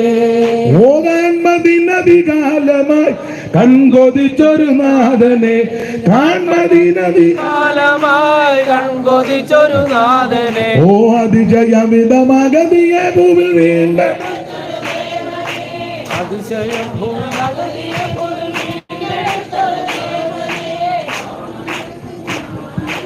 മോക്ഷപുരേ കേറി അടിക്കണ്ട, അത് പാടി വേണ്ട, ഇടയ്ക്ക് കയറി അടിക്കണ്ട, അത് മൊത്തം തീർത്തേച്ചു മതി. അഴകുതിങ്ങുമൻ പ്രിയനെ, ആയിരം പതിനായിരങ്ങൾ അഴകുതിങ്ങുമൻ പ്രിയനെ, കാണും ഞാനൻ മോക്ഷപുരേ പാദം ചാരേ ശാലേംപുരേ. ആമേൻ. കാണും ഞാനൻ മോക്ഷപുരേ പാദം ചാരേ ശാലേംപുരേ. ഇവിടെ നിൽക്കുന്ന സേവ ചെയ്യും അദൃശ്യരബല ദൂതരെ, ഇവിടെ നിൽക്കുന്ന സേവ ചെയ്യും അദൃശ്യരബല ദൂതരെ, ഓ അവിടെ ഞാൻ വസിക്കവേ, അവിടെ ഞാൻ തേജസ്സിലുടലിഞ്ഞു വസിക്കവേ. വാഴ്ചകളധികാരമാദിയം ദൂത സഞ്ജയ ശ്രേഷ്ഠരെ, വാഴ്ചകളധികാരമാദിയം ദൂത സഞ്ജയ ശ്രേഷ്ഠരെ. കാണും ഞാനൻ മോക്ഷപുരേ പാദം ചാരേ ശാലേംപുരേ. ഓ ഇവയിൽ മാത്രം ധ്യാനമേ കരളിനരുളുന്നാനന്ദം, ഇവയിൽ മാത്രം ധ്യാനമേ കരളിനരുളുന്നാനന്ദം. ആയിരവും പകലും ഇവയെ പറ്റി ഞാൻ പാടും ഗീതസാനന്ദം, ഇരവും പകലും ഇവയെ പറ്റി ഞാൻ പാടും ഗീതസാനന്ദം. ഓ ഇകത്തെ വിട്ട് ഞാൻ പിരിഞ്ഞ ശേഷം ഇതുതാണ് എനിക്കാലംബം, ഇകത്തെ വിട്ട് ഞാൻ പിരിഞ്ഞ ശേഷം ഇതുതാണ് എനിക്കാലംബം. കാണും ഞാനൻ മോക്ഷപുരേ പാദം ചാരേ ശാലേംപുരേ. ആമേൻ. കാണും ഞാനൻ മോക്ഷപുരേ പാദം ചാരേ ശാലേംപുരേ. കരമുയർത്തി കർത്താവിന് മഹത്വം കൊടുക്കാൻ. അവിടൊക്കെ ധാരാളം പേര് നിൽക്കുന്നുണ്ട്. കസേര ഇനി ഇല്ലായിരിക്കും. മോളമാമ കസേര ഉണ്ടോ? ഇനി ഇല്ലായിരിക്കും, അല്ലയോ? ഇതെന്ന് അപ്പുറത്തെ വീട്ടിൽ നിന്ന് അങ്ങനെ എടുത്തോണ്ട് വന്നു തോന്നുന്നു. ഇനി അവിടെ നിൽക്കട്ടെ, ഞാൻ നിൽക്കില്ലയോ. അപ്പൊ ശ്രദ്ധിക്കുക, തേജസ്കരിക്കപ്പെട്ട യേശു ക്രിസ്തു, അതാ വെളിപ്പാട് പുസ്തകം 1-ാം അധ്യായത്തിന്റെ 13 മുതൽ കാണിച്ചു കൊടുക്കുകയാണ്. അത് ഓർപ്പിച്ചല്ലോ, വെളിപ്പാട് പുസ്തകത്തിലെ പ്രധാനപ്പെട്ട വിഷയം യേശു ക്രിസ്തുവിന്റെ വെളിപ്പാടാണ്. ഇതിനകത്ത് ഒരു കാര്യം കൂടെ പറയാം. ഈ 1-ാം അധ്യായത്തിലെ വെളിപ്പാട് കണ്ടിട്ട് പിന്നെ താഴോട്ടുള്ള വെളിപ്പാട് കണ്ടാൽ വെപ്രാളം വരികയല്ല. മനസ്സിലായി കാണും. 1-ാം അധ്യായത്തിലെ വെളിപ്പാട് തേജസ്കരിക്കപ്പെട്ട യേശു ക്രിസ്തു 7 പൊൻനിലവിളക്കണ നടുവിൽ നിലയങ്ക് ധരിച്ച് നേരത്ത് പൊങ്കച്ച കെട്ടുവനായി ചുട്ടുപഴിപ്പിച്ച വെള്ളോട്ടിന് സദൃശമുള്ള പാനമുള്ളവനായി അവൻ നടകൊള്ളുന്ന നസറേയനാകുന്ന യേശു ക്രിസ്തു. അതാ 1-ാം അധ്യായത്തിലെ വെളിപ്പാട്. ഈ വെളിപ്പാട് കണ്ടിട്ട് 12-ലെ വെളിപ്പാടോ 13-ലെ വെളിപ്പാടോ കാണുന്നെങ്കിൽ പേടിക്കുകയല്ല. നമ്മൾ ആദ്യം 1-ലെ വെളിപ്പാട് കാണാതെ 12-ഉം 13-ഉം കണ്ടാൽ വെപ്രാളവും പിന്നെ വീട്ടിൽ ഉപവാസ പ്രാർത്ഥനയും സഭയായിട്ട് ഫാസ്റ്റിംഗ്. സ്വർഗത്തിൽ മറ്റൊരു ആ കാണായി. പിന്നെ തലയും 7 തലയും 10 കൊമ്പും 10 കൊമ്പും തലയിൽ 7 രാജമുടി തലയിൽ 7 രാജമുടിയും നിറമുള്ള ഒരു മഹാസർപ്പം. എങ്ങനെയുണ്ട്? എവിടായി സർപ്പാമ്പ്? അതിന്റെ അമ്മ നിർത്താം, എനിക്ക് വിടവതാ. ഈ പാമ്പ് എവിടാണ്? സ്വർഗത്തിൽ. അപ്പൊ പിന്നെ സഭയ്ക്കകത്ത് പാമ്പ് വരുന്നതിന് സ്വർഗത്തിൽ അടയാളം കാണാമെന്ന് തീവ്രമുള്ളൊരു പാമ്പ്. അപ്പൊ പിന്നെ സഭയ്ക്കകത്ത് ഈ സഭയ്ക്കകത്തെല്ലാം പാമ്പുണ്ടച്ചാ. അത് വലിയ പത്രോസ് പറഞ്ഞത് ശാന്തന്മാർക്ക് മാത്രമല്ല. അപ്പൊ സഭയ്ക്കകത്ത് മൂർഖനുണ്ടേ ഉണ്ട്. അവൻ സാക്ഷി പറയാൻ തരുന്ന ചീറ്റും ഞായറാഴ്ച. അവനെയും പെമ്പളെയും പിള്ളേരെയും ഉദ്ദേശിക്കുന്ന കാര്യം വല്ലതും പാസ് പ്രസംഗിച്ചാൽ സഭയ്ക്കകത്ത് പാമ്പുണ്ട്. സഭയ്ക്കകത്ത് നീർക്കോലിയുണ്ട്. ഇവൻ കടിച്ച ചാകത്തില്ലെങ്കിൽ ഇവൻ ഇടയ്ക്കിടയ്ക്ക് കയറി മിക്ക വീട്ടിലും ബൈക്ക് എടുത്ത് പോകുക. അത് അങ്ങനല്ല ഇങ്ങനെയാണ്, നമുക്ക് ഇതിന് പ്രതിഷേധിക്കണം. അവൻ നീർക്കോലിയാ. എന്നാലും ഒരു ദിവസം അത്താഴം മുടക്കും. സെന്ററിലൊക്കെ നീർക്കോലി ഉണ്ടെന്ന്. അവൻ ചെന്ന് എന അറിയാത്ത ആൾക്കാരാണ് ചിലപ്പോൾ തപ്പലും ഉണ്ടാകും. അത് നമ്മൾ നന്നായിട്ട് എന പറയണം. നീർക്കോലിയാണോ മൂർഖനാണോ? അപ്പൊ ഇതിനകത്തൊക്കെ നീർക്കോലിയുണ്ട്, ചേരയുണ്ട്. ചേര കടിക്കത്തില്ല, കയറി ചുറ്റും. ഇങ്ങനെ കയറി ചുറ്റും. അങ്ങനെ ഇരിക്കുമ്പോൾ കയറി ഒരു പ്രശ്നം ഉണ്ടാക്കും. നമുക്കത് പരിഹരിക്കാം. പക്ഷെ ഇവൻ ചേരയുണ്ട്. പിന്നെ രാജവെമ്പാലയുണ്ട്. അത് ആണ്ടിലൊരിക്കലാ, വെളിയിൽ നിന്ന് വരുന്നതാ. 2 ആഴ്ചത്തേക്കാ. നിങ്ങൾക്കൊന്നും മനസ്സിലായില്ലെന്ന് തോന്നുന്നു. വെമ്പാല എപ്പോഴും ഇറങ്ങത്തില്ല, വല്ലപ്പോഴും ചില കാശുമൊക്കെ കൊണ്ട് തരും. പക്ഷെ ഇടയ്ക്കൊന്ന് പത്തി പൊക്കും. അവൻ അവിടെ ഇരുന്നുകൊണ്ട് നിയന്ത്രിക്കും. വെമ്പാല കേൾക്കുന്നുണ്ട്, എനിക്ക് മനസ്സിലായി. വെമ്പാല പല ടൈപ്പ് ഉണ്ട് ഇതിനകത്ത്. മൂർഖനുണ്ടെ പിന്നെ ഇതെല്ലാം കാണുകയല്ലേ. പിന്നെ പണ്ട് ഇപ്പൊ അധികം കാണുന്നില്ല. അച്ഛൻ കണ്ടിട്ടുണ്ട് ബില്ലൂന്നി. ബാലെ കുത്തി. ഞാനെ പണ്ട് പാപ്പച്ചാനും ഞങ്ങളുടെ മാവേലിക്കരെ പോയിട്ട് തിരിച്ചു വരുമ്പോൾ ചെറുകോല് പാലത്തിന്റെ അവിടെ ഒരു ബില്ലൂന്നി ഞങ്ങളുടെ മേളിൽ കൂടാ പോയത്. ബില്ലൂന്നി. സഭയിലൊക്കെ ബില്ലൂന്നി ഉണ്ട്. പാസ്റ്റ് പ്രസംഗിക്കുന്നതിനേക്കാളും മേളിൽ കയറി പ്രസംഗിക്കും. അതാ ബില്ലൂന്നി. എന്തായാലും നമ്മൾ അങ്ങ് ഒതുങ്ങി കൊടുത്തേക്കണം. ഇച്ചിരി സമയം കൂടി 10 എടുത്തോ തങ്കച്ചാന്ന് പറയണം. അവന് എവിടെയെങ്കിലും ചെന്ന് ആരെങ്കിലും ചൂരലുമായിട്ട് പോകണം. ഒരരി അടിച്ച് നമ്മളൊന്നും ചെയ്യാൻ പോകണം. നമ്മൾ അങ്ങ് ഒതുങ്ങി കൊടുത്തേക്കണം. അങ്ങ് പൊക്കോട്ടെന്ന് പറയണം. അപ്പൊ ചുരുക്കി പറഞ്ഞ പല ടൈപ്പ് ഉണ്ട്. മൂർഖനുണ്ട്, ചേരയുണ്ട്, വില്ലൂന്നിയുണ്ട്, അണലിയുണ്ട്. സഭയ്ക്കകത്ത് അണലി ഇങ്ങനെ തെറ കൂടി ഇരിക്കും. അണലി തന്നെ പല ടൈപ്പ് ഉണ്ട്. പല ടൈപ്പ്. ഒരണലിയാ ഈ ചേരത്തണ്ടൻ എന്ന് പറയും. കടിച്ച ചാകത്തില്ല. ആണ്ടോടാണ്ടക്ക് കടിച്ച ഭാഗം പിറ്റേ വർഷം വരുമ്പോൾ ചെറുതായിട്ട് ചൊറിഞ്ഞ് പിന്നെ അത് പ്രശ്നമായി ഇങ്ങനെ അത് ചളി അവിടെ ഇങ്ങനെ ചേന ചെത്തിയതുപോലെ ഇരിക്കും. ചേനത്തണ്ട സഭയ്ക്ക് ഓരോ വർഷവും പ്രശ്നം ഉണ്ടാക്കുന്ന ആൾക്കാരുണ്ട്. അവൻ ചേനത്തണ്ടനാ. ഇവൻ പ്രശ്നം ഉണ്ടാക്കുന്ന കഴിഞ്ഞ കൊല്ലം ഇവൻ ഈ സമയത്ത് തന്നെ നിന്റെ പേരാ ചേനത്തണ്ടൻ. ഇതിനകത്ത് കാണും പമ്മി ഇരിക്കുക. പിന്നെ നോട്ടം ഇരുമ്പം കാണും പറയാം നീ പഴയ ചേനത്തണ്ടനാ. സിയോമ്പുരം തുടങ്ങിയ കാലം മുതലേ നീ ചേനത്തണ്ടനാന്നേ. ഇതിനകത്ത് നീ ഇങ്ങനെ ഇരുന്ന് ചൊറിഞ്ഞ് ഇതെല്ലാം കുത്തി വ്രണമാക്കി ദൈവത്തിന് മഹത്വം. ഞാൻ ഇന്ന് മിക്കാറും 9 കഴിയും. അപ്പൊ ശ്രദ്ധിച്ചേ, പല ടൈപ്പുണ്ട് ഇതിനകത്ത്. പക്ഷെ ഒരു കാര്യം അപ്പം ഭാഷ ചിന്തിക്കുക, ദൈവമേ എങ്ങനെ ഇതിനെയല്ല ഒറ്റ പണിയേ ഉള്ളൂ. മകടി ഊതിക്കോണം. മകടി ഉപവാസവും പ്രാർത്ഥനയും നന്നായിട്ടിരുന്ന് ചില പാവം പിടിച്ച സഹോദരിമാരൊക്കെ വരും. മകടി ഇത് ഊതിക്കണം. ഊതി ഇവനെ എല്ലാം കൊട്ടയ്ക്കകത്ത് കയറ്റണം. അല്ലാതെ അതൊരു രക്ഷയില്ല. നമ്മൾ ഇടയാൻ പോയാൽ ഇവൻ പ്രശ്നം ഉണ്ടാക്കും. എന്ന് പറഞ്ഞാൽ പ്രാർത്ഥനയും ഉപവാസവും, ആരാധനയും പ്രാർത്ഥനയും ഉപവാസവും. അതുകൊണ്ടൊക്കെ ഇത് ഒതുങ്ങുകയുള്ളൂ. ദൈവത്തിന്റെ മകത്ത് പല ടൈപ്പ് ഇതിനകത്തുണ്ട്. അതുകൊണ്ട് ഒരു കാര്യം പറയാ, ഈ ചേനത്തണ്ടനെയും മൂർഖനെയും തീവ്രമുള്ളതിനെയൊക്കെ കണ്ടാൽ വെപ്രാളം വരാതിരിക്കണമെങ്കിൽ 1-ാം അധ്യായത്തിൽ വെളിപ്പാട് കാണണം.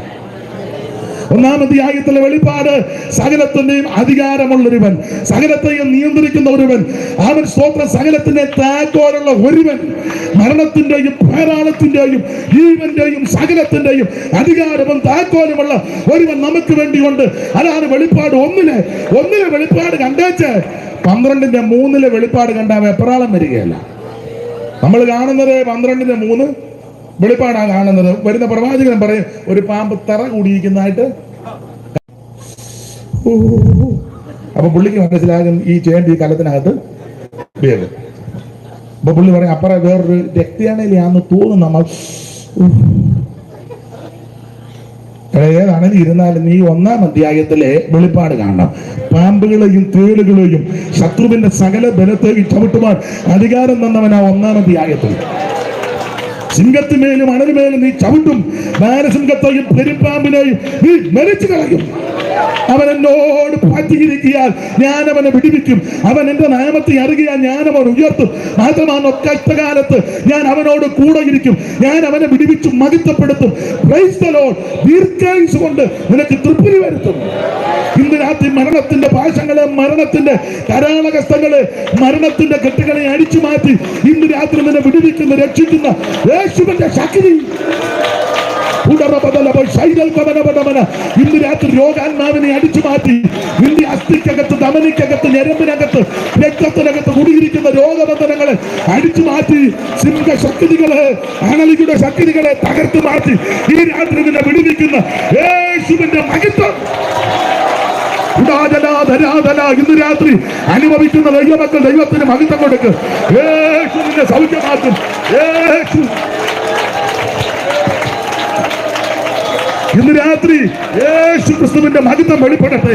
യേശു നിന്നെ സൗഖ്യമാക്കുന്ന ദൈവമാ. രോഗാത്മാവിന്റെ ബന്ധനങ്ങള് ഇന്ന് രാത്രി കർത്താവ് അടിച്ചു മാറ്റും. നിന്നെ വിടുവിക്കുന്ന ദൈവം, നിന്നെ സൗഖ്യമാക്കുന്ന ദൈവം, നിന്നെ രക്ഷിക്കുന്ന ദൈവം, നിന്നെ സഹായിക്കുന്ന ദൈവം. 1-ാം അധ്യായത്തിലെ വെളിപ്പാട് മരണത്തിന്റെയും പാതാളത്തിന്റെയും താക്കോലുള്ള യേശു ക്രിസ്തുവിന്റെ വെളിപ്പാട്. ദൈവത്തിന് മഹത്വം, ദൈവത്തിന് മഹത്വം, ദൈവത്തിന് മഹത്വം. ഹല്ലേലൂയ. അപ്പൊ ശ്രദ്ധിക്കുക, 1-ാം അധ്യായത്തിലെ വെളിപ്പാട് കണ്ടേച്ച് 12:3 വെളിപ്പാട് കണ്ട പേടിക്കുകയല്ല, വെപ്രാളപ്പെടത്തില്ല. പക്ഷെ തുടക്കത്തിലെ 12:3 ആകാണെങ്കിൽ വെപ്രാളമാകും. അപ്പൊ ഞാൻ നിങ്ങൾ കാണേണ്ട വെളിപ്പാട് യേശുക്രിസ്തുവിന്റെ വെളിപ്പാടാണ്. ഈ വെളിപ്പാട് കണ്ടിട്ട് 13 വെളിപ്പാട് കണ്ടാലും വെപ്രാളം വരികയല്ല. എന്താ 13 വെളിപ്പാട്? 13:1 മുതൽ അപ്പോൾ 10 കൊമ്പും 7 തലയും, കൊമ്പുകളിൽ 10 രാജമുടയും, തലയിൽ ദൂഷണനാമങ്ങളുമുള്ള ഒരു മൃഗം സമുദ്രത്തിൽ നിന്ന് കയറുന്നത് ഞാൻ കണ്ടു. അപ്പോൾ ദൂഷണനാമങ്ങളുള്ള ഒരു മൃഗം, ആവശ്യമില്ലാത്തതെല്ലാം നാമമേ, ദൂഷണം ദൂഷണം ദൂഷണം. ഫേസ്ബുക്കിൽ കൂടെ അതിനകത്തെല്ലാം ദൂഷണം, അപമാനം, ആക്ഷേപം. ഒതുക്കാൻ പറഞ്ഞ പുള്ളി ഇപ്പോഴും ദൈവത്തിനെ ശുശ്രൂഷിക്കുന്നു. നിങ്ങൾക്ക് മനസ്സിലാകുന്നില്ല. ദൂഷണനാമം നല്ല നാമം ഒന്നുമല്ലല്ലോ. നല്ല നാമം യേശുവിന്റെ നാമമാണ്. അത് പകരുന്ന തൈലം പോലാ. ഇത് സൗഖ്യമാക്കുന്ന നാമമാ, പാപം മോചിക്കുന്ന നാമം, രോഗം സൗഖ്യമാക്കുന്ന ഏറ്റവും ശ്രേഷ്ഠമേറിയ നാമം. 13-ാം അധ്യായത്തിൽ ദൂഷണനാമമാണ്. 1-ാം അധ്യായത്തിലെ വെളിപ്പാട് കണ്ടിട്ട് 13-ാം അധ്യായത്തിലെ ഈ മൃഗത്തെയും ദൂഷണനാമത്തെയും കാണുക എന്നെ പേടിക്കുകയല്ല. ദൈവത്തിന് മഹത്വം. എല്ലാ നാമത്തിലും മേലായ നാമം, ഭക്തർഗണം വാഴ്ത്തും നാമം. എല്ലാ നാമത്തിലും വാഴ്ത്തും നാമം.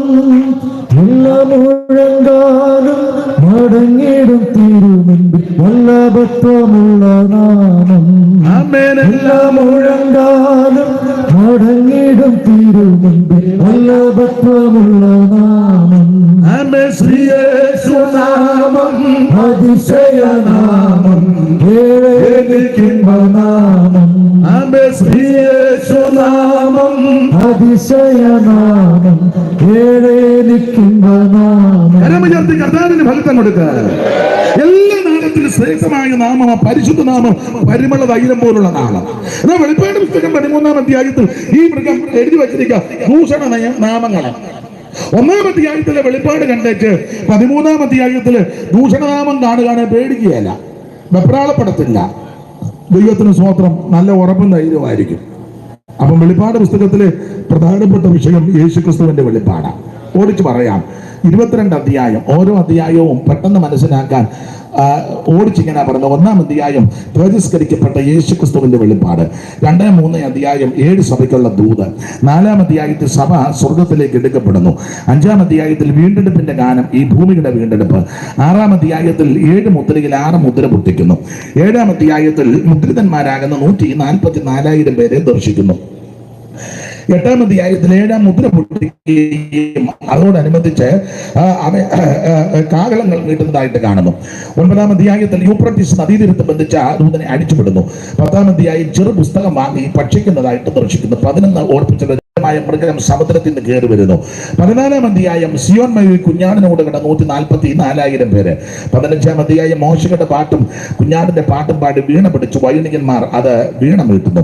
16-ാം അധ്യായം 7 ക്രോധകലശം ഭൂമിയിലേക്ക് ഒടിക്കുന്നു. 17-ാം അധ്യായം എതിർക്രിസ്തുവിന്റെ മണവാട്ടി. 18-ാം അധ്യായം വാണിജ്യ ബാബിലോണിന്റെ അധപതനം 1 മണിക്കൂർ കൊണ്ട് കത്തിച്ചാമ്പലാകുന്നു. 19-ാം അധ്യായം പ്രത്യാശയ്ക്ക് ഉതകുന്നതാ കുഞ്ഞാടിന്റെ കല്യാണം. 20-ാം അധ്യായവും 1000 ആണ്ട് വാഴ്ച. 21 പുത്തൻ ഋഷിലയും ഇറങ്ങി വരുന്നു. 22-ാം അധ്യായം ഒറ്റ വാക്കി പറഞ്ഞാൽ നിത്യതയിൽ പ്രവേശിക്കുന്നു. ഇങ്ങനെയാണ് സാധാരണ ഓടിച്ച് നമ്മൾ ഈ അധ്യായങ്ങളൊന്ന് മനസ്സിലാക്കി. ഇതൊക്കെ നന്നായിട്ട് പ്രസംഗിക്കുന്ന പഠിപ്പിക്കുന്ന ഓരോ വാക്കും പദവും എടുത്ത് നന്നായിട്ട് പഠിപ്പിക്കുന്ന ശ്രേഷ്ഠരായ ദൈവദാസന്മാർ മുമ്പും ഉണ്ടായിരുന്നു, ഇപ്പോഴും കുറവൊന്നുമല്ല. ധാരാളം ആൾക്കാരുണ്ട്. അവരെ ദൈവം ശക്തമായിട്ട് ഉപയോഗിക്കട്ടെ. നമ്മൾ ഇന്ന് രാത്രി 3-ാം അധ്യായത്തിന്റെ 20-ാമത്തെ തിരുവെടുത്താ വായിച്ചത്. ഒന്ന് വായിച്ചാട്ടെ ഒന്നുകൂടെ. ഞാൻ വാതിൽക്കൽ നിന്ന് മുട്ടുന്നു, ആരെങ്കിലും എന്റെ ഞാൻ വാതിൽക്കൽ നിന്ന് മുട്ടുന്ന വാതിൽക്കൽ നിന്നിട്ടവൻ കെഞ്ചി വിളിച്ചിടുന്നു. വാതിൽക്കൽ നിന്നിട്ടവൻ കെഞ്ചി വിളിച്ചിടുന്നു. വാതിൽ തുറന്നിടുക മകനെ മകളെ ദയവായി. വാതിൽ തുറന്നിടുക മകനെ മകളെ ദയവായി. ഞാൻ ഇന്ന് അധികം പാടുന്നില്ല, അതിന് പല കാര്യമുണ്ട്. 1 സമയം, 2 പഴയ പാട്ട് എല്ലാവർക്കും ഒന്നും വലിയ തിട്ടമില്ല. അത് കുറ്റമല്ല, പല കാര്യങ്ങളാണ്. തന്നെയല്ല അത് വായിച്ചു തരാനായിട്ടുള്ള ആളും ഇന്ന് കൂടെ വന്നിട്ടില്ല. അതിനൊക്കെ പല കാര്യങ്ങളുണ്ട്. എന്നാൽ മറ്റേ പുള്ളി പെട്രോൾ അടിക്കാൻ പോവുകയും ചെയ്തു. അതങ്ങ് പോയതാണ്. ദൈവത്തിൻ്റെ മഹത്വം. അപ്പോൾ ഇതെല്ലാം കൂടെ പണ്ടൊരാൾ പറഞ്ഞ പോലെ ആശാരിയുടെ പണിക്കുറ്റം കൊണ്ട് തടിയുടെ വളവുണ്ട്. അതുകൊണ്ട് തന്നെയല്ല ചിലർ പറയുന്നത് അയാൾക്ക് വചനമൊന്നും അറിയാൻ മേല, പ്രസംഗിക്കാനല്ല, അതിന് ഈ പാട്ടാണ് കൂടുതൽ പാടുന്നത്. അപ്പോൾ അതോടെ കണക്കിലെടുത്ത് ഇന്ന് ഇച്ചിരി കാര്യം കൊണ്ടെന്ന് പറയാം. എന്തായാലും ഒരു കാര്യം ഓർപ്പിക്കാം. വാതിൽക്കൽ നിന്ന് മുട്ടുന്നു. 3:20 ഓർപ്പിച്ചല്ലോ. വെളിപ്പാട് പുസ്തകം 7 സഭയ്ക്കുള്ള ദൂത. 2, 3 അധ്യായം. ആ സഭയെ പറ്റി 1-ാം അധ്യായത്തിൽ വായിച്ചല്ലോ. Ephesus, Smyrna, Pergamos, Thyatira, Sardis, Philadelphia, Laodicea. 7 സഭയ്ക്ക് ദൂത. അതിൽ 7-ാമത്തെ സഭയോട് പറഞ്ഞ ദൂതിലെ ഒരു ഭാഗമാണ് ഇന്ന് രാത്രി നമ്മൾ വായിച്ചത്. ഞാൻ വാതിൽക്കൽ നിന്ന് മുട്ടുന്നു, ലവോദിക്ക സഭയോട്. ഈ ഓരോ സഭയോടും കർത്താവ് ദൂത് പറയുമ്പോൾ ആ ദൂതിന് ചില അടിസ്ഥാന തത്വങ്ങളുണ്ട്. 1, കർത്താവ് ആ പറയുന്ന സഭയ്ക്ക് തന്നെ ഒന്ന് പരിചയപ്പെടുത്തും, അത്യാവശ്യമാണ്. 2, അഭിനന്ദനം. 3, ആക്ഷേപം വല്ലതും ഉണ്ടെങ്കിൽ അത് സൂക്ഷിച്ച് ഓർപ്പിക്കും. 4, അവരെ നന്നായിട്ട് വിവേചിക്കും. 5, അവരെ പ്രബോധിപ്പിക്കും. 6, അവർക്ക് മുന്നറിയിപ്പ് കൊടുക്കും. 7, പ്രതിഫലം വല്ലതും ഉണ്ടെങ്കിൽ അതും അവരോട് പറഞ്ഞിരിക്കും. ഇതാണ് ദൂത് പറയുന്നതിന്റെ ഒരു അടിസ്ഥാന തത്വം. അപ്പൊ 1, കർത്താവ് ഏത് സഭയോട് ദൂത് പറഞ്ഞാലും ആ സഭയ്ക്ക് തന്നെ ഒന്ന് പരിചയപ്പെടുത്തണമല്ലോ. ഇപ്പോൾ ഒറ്റ വാക്കിൽ ബഹുമാന്യ കർത്തദാസൻ എന്നെ ഒന്ന് പരിചയപ്പെടുത്തി, അത് തെറ്റില്ല. ചില ആൾക്കാർ പരിചയപ്പെടുത്തത്തില്ല. ആരാ, എവിടുന്ന, എന്തുവാ അവർ പറയുന്നത് ക്രിസ്തുവിൽ മറഞ്ഞിരിക്കുന്ന. പക്ഷെ അവർക്ക് കുറച്ച് പേർക്ക് അറിയാം ആരാണ്. അവർക്ക് കുറെ ആൾക്കാർക്ക് അറിയാം. ഒരു വാക്കിലൊന്ന് പരിചയപ്പെടുത്തുന്നത് കൊണ്ട് തെറ്റുണ്ടെന്ന് എനിക്ക് തോന്നുന്നില്ല. കാരണം കർത്താവും ചിലരെയൊക്കെ അങ്ങനെ പരിചയപ്പെടുത്തിയിട്ടുണ്ട്. സ്തോത്രം. ആട്ടെ, കർത്താവ് തന്നെ ഒന്ന് പരിചയപ്പെടുത്തുന്നത് കണ്ടമാനം ആകരുതെന്നേ ഉള്ളു. ചിലര് ഈ മരണ വീട്ടിലൊക്കെ അനുശോചനത്തിന് സമയം കൊടുക്കുമ്പോഴേ നമുക്ക് ഒരു അസ്വസ്ഥത തോന്നാറുണ്ട്. എൻ്റെയും എൻ്റെ കുടുംബത്തിൻ്റെയും എൻ്റെ മക്കൾ ഇപ്പോൾ മൂത്തവൻ ഹൂസ്റ്റണിൽ, രണ്ടാമത്തവൻ കാലിഫോർണിയ, മൂന്നാമത്തവന് ഓസ്ട്രേലിയ. കൊച്ചുങ്ങൾ അറിഞ്ഞു പോലും ഇല്ല തള്ളയത്തത്. അവരിന്ന് രാവിലെയും വിളിച്ചു എന്നോട്. പിന്നെ അപ്പം വന്നവരെല്ലാം അറിയണം, കൊച്ചുങ്ങളല്ല. ഞാനിപ്പോൾ ഉൾപ്പെട്ട് നിൽക്കുന്ന പ്രസ്ഥാനം, സെൻറ്റർ, ലോക്കല്, പിന്നെ ഏതെല്ലാം തസ്തികയുണ്ട് അത് മുഴുവൻ വിളമ്പിയേച്ചേ. അങ്ങനെയുള്ള ഒത്തിരി ബിരുദന്മാരുണ്ട്, നിങ്ങൾക്ക് കേട്ടിട്ടില്ലായിരിക്കും. പാവത്തുങ്ങൾ ഒന്നും അറിയാൻ വരാത്ത പച്ചപരമാർത്ഥികൾ പറയണം. ഇന്ന് രാത്രി കൺവെൻഷൻ വന്നിരിക്കുന്നത് ഓർത്ത് ഞാൻ ദൈവത്തെ ശ്രദ്ധിക്കുന്നു. ഈ പരിചയപ്പെടുത്തുന്നത് അതിന് കടന്നു പോകരുത്, ഒരു വാക്കിലൊന്ന് പരിചയപ്പെടുത്താം. അപ്പൊ യേശു ക്രിസ്തു ഈ ലവോദിക്ക സഭയ്ക്ക് തന്നെ ഒന്ന് പരിചയപ്പെടുത്തി. 14 വാക്യം വായിച്ചേ, 3:14. ലവോദിക്കയിലെ സഭയുടെ ദൂതൻ എഴുതുക, വിശ്വസ്തനും സത്യവാനുമായ സാക്ഷിയായി ദൈവ സൃഷ്ടിയുടെ ആരംഭമായ ആമേൻ എന്നുള്ളവൻ അരുളി ചെയ്യുന്നത്, ഞാൻ നിന്റെ പ്രവൃത്തി അറിയുന്നു. നീ ഉഷ്ണവാനുമല്ല ശീതവാനുമല്ല. ശീതവാനോ ഉഷ്ണവാനുമായിരുന്നെങ്കിൽ കൊള്ളായിരുന്നു. ഇങ്ങനെ ശീതവാനുമല്ല ഉഷ്ണവാനും. കർത്താവ് ഈ സഭയ്ക്ക് തന്നെ ഒന്ന് പരിചയപ്പെടുത്തുക. ഒന്നുകൂടെ ദൈവദാസനെ ആ വാക്യം ഒന്ന് വായിച്ച് ഓടിച്ചു പറയാം. ലവോദിക്കയിലെ സഭയുടെ ദൂതൻ എഴുതുക, വിശ്വസ്തനും സത്യവാനുമായ സാക്ഷിയായി. വിശ്വസ്തനും സത്യവാനുമായ സാക്ഷി. ഞാൻ പ്രാരംഭത്തിൽ ഓർപ്പിച്ചത് കൊണ്ട് ഇനി ആവർത്തിക്കുന്നില്ല. കർത്താവ് സഭയ്ക്കൊന്ന് പരിചയപ്പെടുത്തി. അല്ലയോ ലവോദിക്ക സഭയ്ക്ക്, നിന്നോട് ദൂത് പറയുന്ന, ആലോചന പറയുന്ന ഞാൻ ആരാന്ന് ചോദിച്ചാൽ ഞാൻ വിശ്വസ്തനാണ്. നിന്നെ വഴിയിലിട്ട് വെച്ച് പോവുകയാണ്. വിശ്വസ്തനാണ്. നരയ്ക്കുവോളം ചുമക്കും. യേശുവിനെ സേവിച്ചാൽ, യേശുവിനെ ആരാധിച്ചാൽ വഴിയിലിടുകയല്ല. നിങ്ങൾ പഴയ നിയമത്തിലൊരു സംഭവം ഉണ്ട്. നിങ്ങൾക്ക് വചനത്തിൽ തിട്ടമുള്ളവരാ, വിശേഷിച്ച് മല്ലപ്പള്ളിക്കാരും സിയോംപുരംകാരാ, മൺമറഞ്ഞ പൊടിക്കുഞ്ചപ്പച്ചന്റെ ശുശ്രൂഷയിൽ വന്നവരാ. ആദ്യ സമയത്തുള്ളവർ ഇപ്പം അധികം ഇല്ലെന്ന് തോന്നല്ലേ വെച്ചാൽ കുറവാ. സ്തോത്രം. അതുകൊണ്ട് എന്നാലും പിൻതലമുറയല്ലേ, എന്തെങ്കിലുമൊക്കെ കാണും. അപ്പം വചനത്തിലൊക്കെ നല്ല തിട്ടമുണ്ട്. നിങ്ങൾക്ക് വചനം അറിയത്തില്ലെങ്കിൽ ഞങ്ങൾ തെറ്റിച്ചാൽ നിങ്ങൾക്ക് പെട്ടെന്ന് അറിയാം. അപ്പൊ എന്തായാലും വചനത്തിൽ തിട്ടമുള്ളവരുണ്ട്. അതുകൊണ്ട് ഒരു കാര്യം പറയാം. ഈ ദാവീദ് യുദ്ധത്തിന് പോയപ്പോൾ ഈ സിക്ലാഗ് വന്ന് തീയിട്ട് ചുട്ടു. അമാലിക്കരെല്ലാം കൂടെ വന്ന് പ്രശ്നമുണ്ടാക്കി ആകെ നാശമൊപ്പിച്ചു. തിരിച്ചു വന്നപ്പോൾ ഭാര്യമാരെ എല്ലാം പിടിച്ചോണ്ട് പോയി, പിള്ളേരെയും പിടിച്ചോണ്ട് പോയി. ദാവീദ് ബലമില്ലാതാകുവോളം കരഞ്ഞു. അപ്പൊ ജനമെല്ലാം കൂടെ ദാവീദിനെ കല്ലെറിയാൻ പറഞ്ഞു. ഇയാൾ കാരണമായി ഇതെല്ലാം എറിഞ്ഞു കൊല്ലാൻ പറഞ്ഞു. ദാവീദോ ദൈവത്തിൽ ധൈര്യപ്പെട്ടു. ദാവീദ് ദൈവത്തിൽ ധൈര്യപ്പെട്ടേച്ച് അബിയാഥാർ പുരോഹിതനോട് പറഞ്ഞു ഏബോദ് കൊണ്ടുവരാൻ പറഞ്ഞു. ഏബോദ് കൊണ്ടുവന്ന് ദാവീദ് ദൈവാലോചന ചോദിച്ചു, കർത്താവേ ആ പരീക്ഷയുടെ പുറകെ പോണോ? അപ്പൊ ദൈവം പറഞ്ഞു പെട്ടെന്ന് പൊക്കോളാൻ പറഞ്ഞു, അവരെ നിന്റെ കയ്യിൽ തരും. അങ്ങനെ ദാവീദ് 100 പേരെ കൂട്ടി അവരുടെ പുറകെ പാഞ്ഞു. അങ്ങനെ ഇവർ വന്ന് ബെസോർ തോട്ടിങ്കിൽ വന്നു. ബെസോർ തോട്ടി വന്നപ്പോൾ ഏതാണ്ട് 200 പേര് പോയില്ല. ആ വാക്യം ഒന്ന് വായിച്ചേ ദൈവദാസനെ. 200 400 അമ്മേ കണ്ടോ? അമ്മേ എത്രയാ? എത്രയായാലും പോട്ടെ, അമ്മക്ക് യോഗം നിർത്തിച്ച് വീട്ടിൽ പോകണമെന്നായിരിക്കും.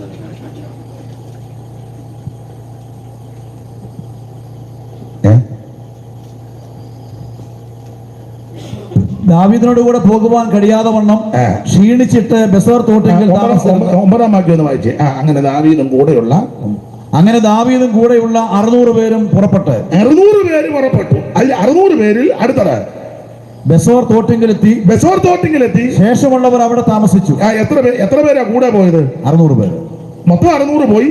തോട്ടിക്ക് താമസിച്ചത് 200 പേര്. 200 400 എണ്ണം കൂടെ പോയി. അവിടെ തപ്പി ഊപ്പാട് വരിക. ഇങ്ങോട്ട് നോക്കാതെ പിന്നെ യോഗം കഴിഞ്ഞ് പറയാം. എവിടെ തോടെവിടാന്ന്. അപ്പോൾ 600 പേരുമായിട്ട് യാത്ര ചെയ്തു. 400 പേര് കൂടെ പോയി. 200 പേര് ബെസോർ തോട്ട് വന്നപ്പോൾ അവിടെ തങ്ങി. അവര് പറഞ്ഞു ഞങ്ങൾക്ക് ഇപ്പം അക്കരയ്ക്ക് അങ്ങോട്ട് വരുന്നില്ല, തോട് കിടപ്പാൻ വയ്യ, ഞങ്ങൾ ഇവിടെ. ഇവര് പഴയ വകുപ്പൊക്കെ പറയും, ഞങ്ങൾ പണ്ട് ചെങ്കടൽ കടന്നതാണ്, എന്റെ ഫാദർ അന്ന് ഇപ്പൊ അനങ്ങാൻ പോലും മേലെ റോഡും ചാടാൻ മേലെ പരുവക്കേടി ഇരിക്കുക. ഗ്രാൻഡ് ഫാദറിന്റെ കണക്ക് പറഞ്ഞ് എന്റെ അപ്പച്ചനായിരുന്നു മല്ലപ്പള്ളിയിലെ. പിന്നെ അപ്പച്ചനന്ന് ചെങ്കടല് കിടന്നു, ജീസസ് യോർദാൻ കിടന്നു, ഗ്ലോറി. നിനക്കിപ്പോ അനങ്ങാൻ മേലല്ലോ, നിനക്കൊരു ദോത്രവും പറയാൻ മേലെ, കൈ അടിക്കാൻ മേലെ, പ്രാർത്ഥിക്കത്തുമില്ല, ആരാധിക്കത്തുമില്ല, അനങ്ങാതിരിക്കുക. അതിന്റെ പഴയ വകുപ്പൊക്കെ പറയാം. അപ്പച്ചൻ കിടന്നില്ല, നിനക്കെന്നാടാ?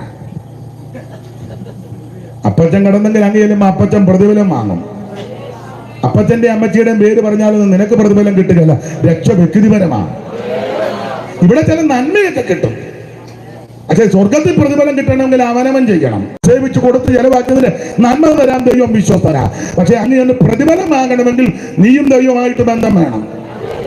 അപ്പൊ 200 പേര് തോട്ടിങ്കൽ തങ്ങി, 400 പേര് കൂടെ പോയി. അവർ പറഞ്ഞു ഞങ്ങൾക്ക് വയ്യ, തോട് കിടക്കാൻ മേലെന്ന്.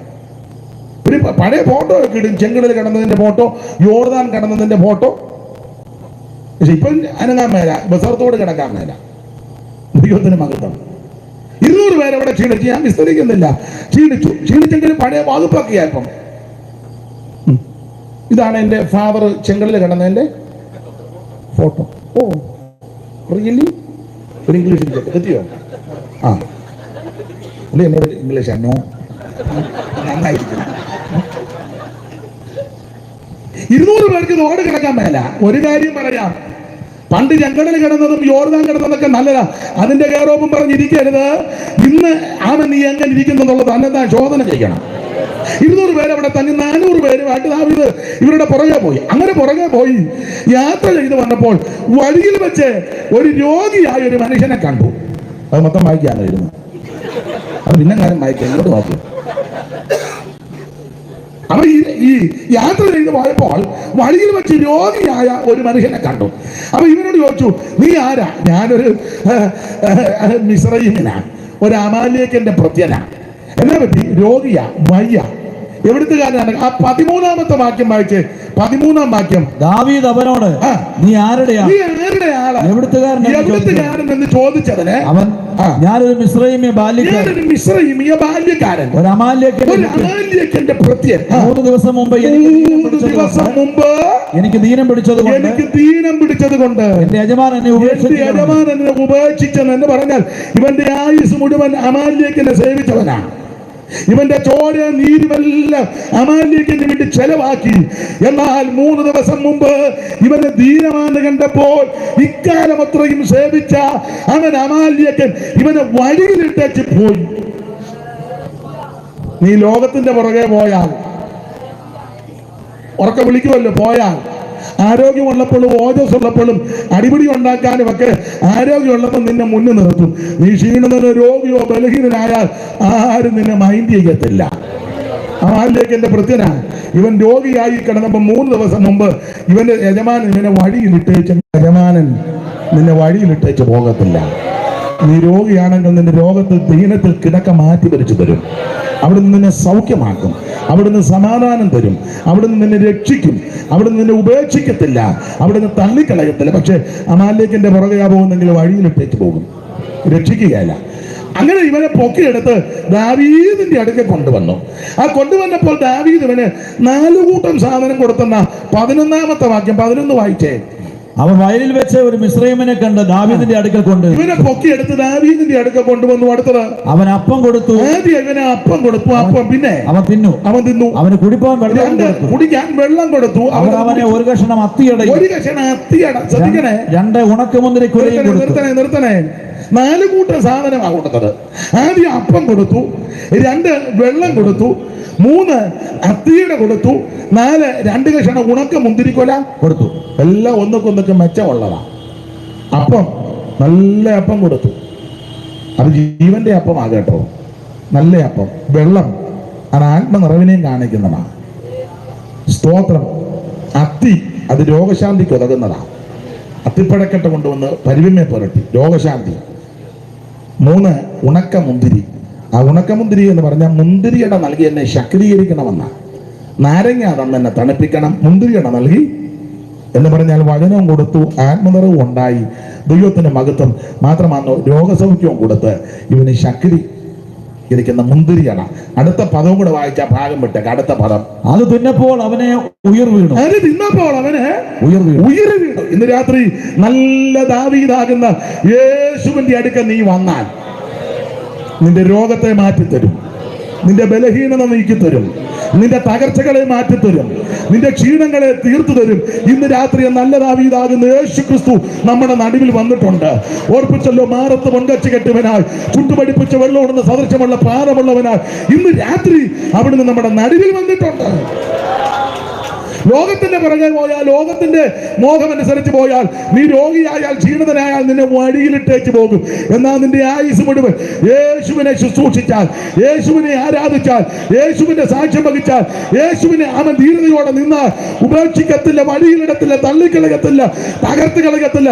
അവിടുത്തെ ചേർത്ത് നിന്നെ ഇരുത്തും. സേവിക്കണം, ദൈവത്തിന്റെ മകത ഓടിച്ചു പോകട്ടെ. അപ്പോൾ കർത്താവ് വിശ്വസ്തനാണ്. അതാ പരിചയപ്പെടുത്തിയത്. ഇനി 14 വാക്യം ഒന്നുകൂടെ വായിക്കാം, ഓടിച്ചു പറയാം. 3:14. ലവോദിക്കയിലെ സഭയുടെ ദൂതൻ എഴുതുക, വിശ്വസ്തനും സത്യവാനുമായ സാക്ഷിയായി ദൈവ സൃഷ്ടിയുടെ ആരംഭമായ ആമേൻ എന്നുള്ളവൻ ചെയ്യുന്നത്. അപ്പോൾ കർത്താവ് തന്നെ ഒന്ന് സാക്ഷിക്കുക, ഞാൻ വിശ്വസ്തനായ ദൈവം.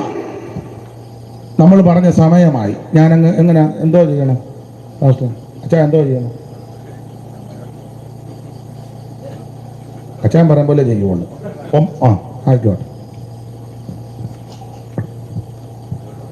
അപ്പൊ ശ്രദ്ധിക്കുക, ഒന്ന്, ഞാനും നിങ്ങൾ സേവിക്കുന്ന ദൈവം വിശ്വസ്തനാണ്. അതാ തന്നെ ഒന്ന് പരിചയപ്പെടുത്തി, വിശ്വസ്ത സാക്ഷി. 2, ആക്ഷേപം വല്ലതും ഉണ്ടെങ്കിൽ അറിയിക്കാം. അവിടെ ആക്ഷേപമുണ്ട്. എന്തു ആക്ഷേപം? 15 വാക്യം വായിക്കാം. ഞാൻ നിന്റെ പ്രവൃത്തി അറിയുന്നു, നീ ഉഷ്ണവാനുമല്ല ഉഷ്ണവാനുമല്ല ശീതവാനുമല്ല. അത് ആക്ഷേപം. നീ ഉഷ്ണവാനുമല്ല ശീതവാനുമല്ല എന്ന് പറഞ്ഞാൽ നീ ഒറിജിനൽ പെന്തിക്കോസ് ആണോ? അതുമല്ല. എന്നാ സമുദായമാണോ? മിണ്ടുന്നില്ല. നീ ഒരു പരുവത്തിൽ ഇങ്ങനെ പോവുക, വലിഞ്ഞൊരു പരുവത്തില്. അവിടെ ചെല്ലുമ്പോ നീ തല കാണിക്കും, ഇവിടെ വരുമ്പോ നീ വാലും കാണിക്കും. നീ എല്ലാത്തിനകത്ത് ഉണ്ട് താനും. പിണങ്ങാതിരിക്കാൻ ഒരു കാര്യം പറയാം, പിണങ്ങാലും എനിക്കൊന്നുമില്ല. ഞാൻ ആരുടെ ഒന്നും മേടിച്ചിട്ടില്ല. എനിക്ക് അങ്ങനെ അങ്ങനെയുള്ള പ്രതിബദ്ധതയൊന്നുമില്ല. IPCക്കാരെ ശുശ്രൂഷയ്ക്ക് വിളിക്കുകയാണെങ്കിൽ ഫുൾ കൈ ജിബായോ വെള്ളച്ചട്ടോ. ഇതര സഭക്കാർ വിളിക്കുമ്പോ പാസ്റ്റർക്ക് മനസ്സിലാകുന്നില്ലേ? പറയൊന്നും വേണ്ട, ആരുടെ കാര്യമാണെന്ന്. നമ്മളെന്തിനാ വെറുതെ ആലോചന ഉണ്ടാക്കുന്നത്?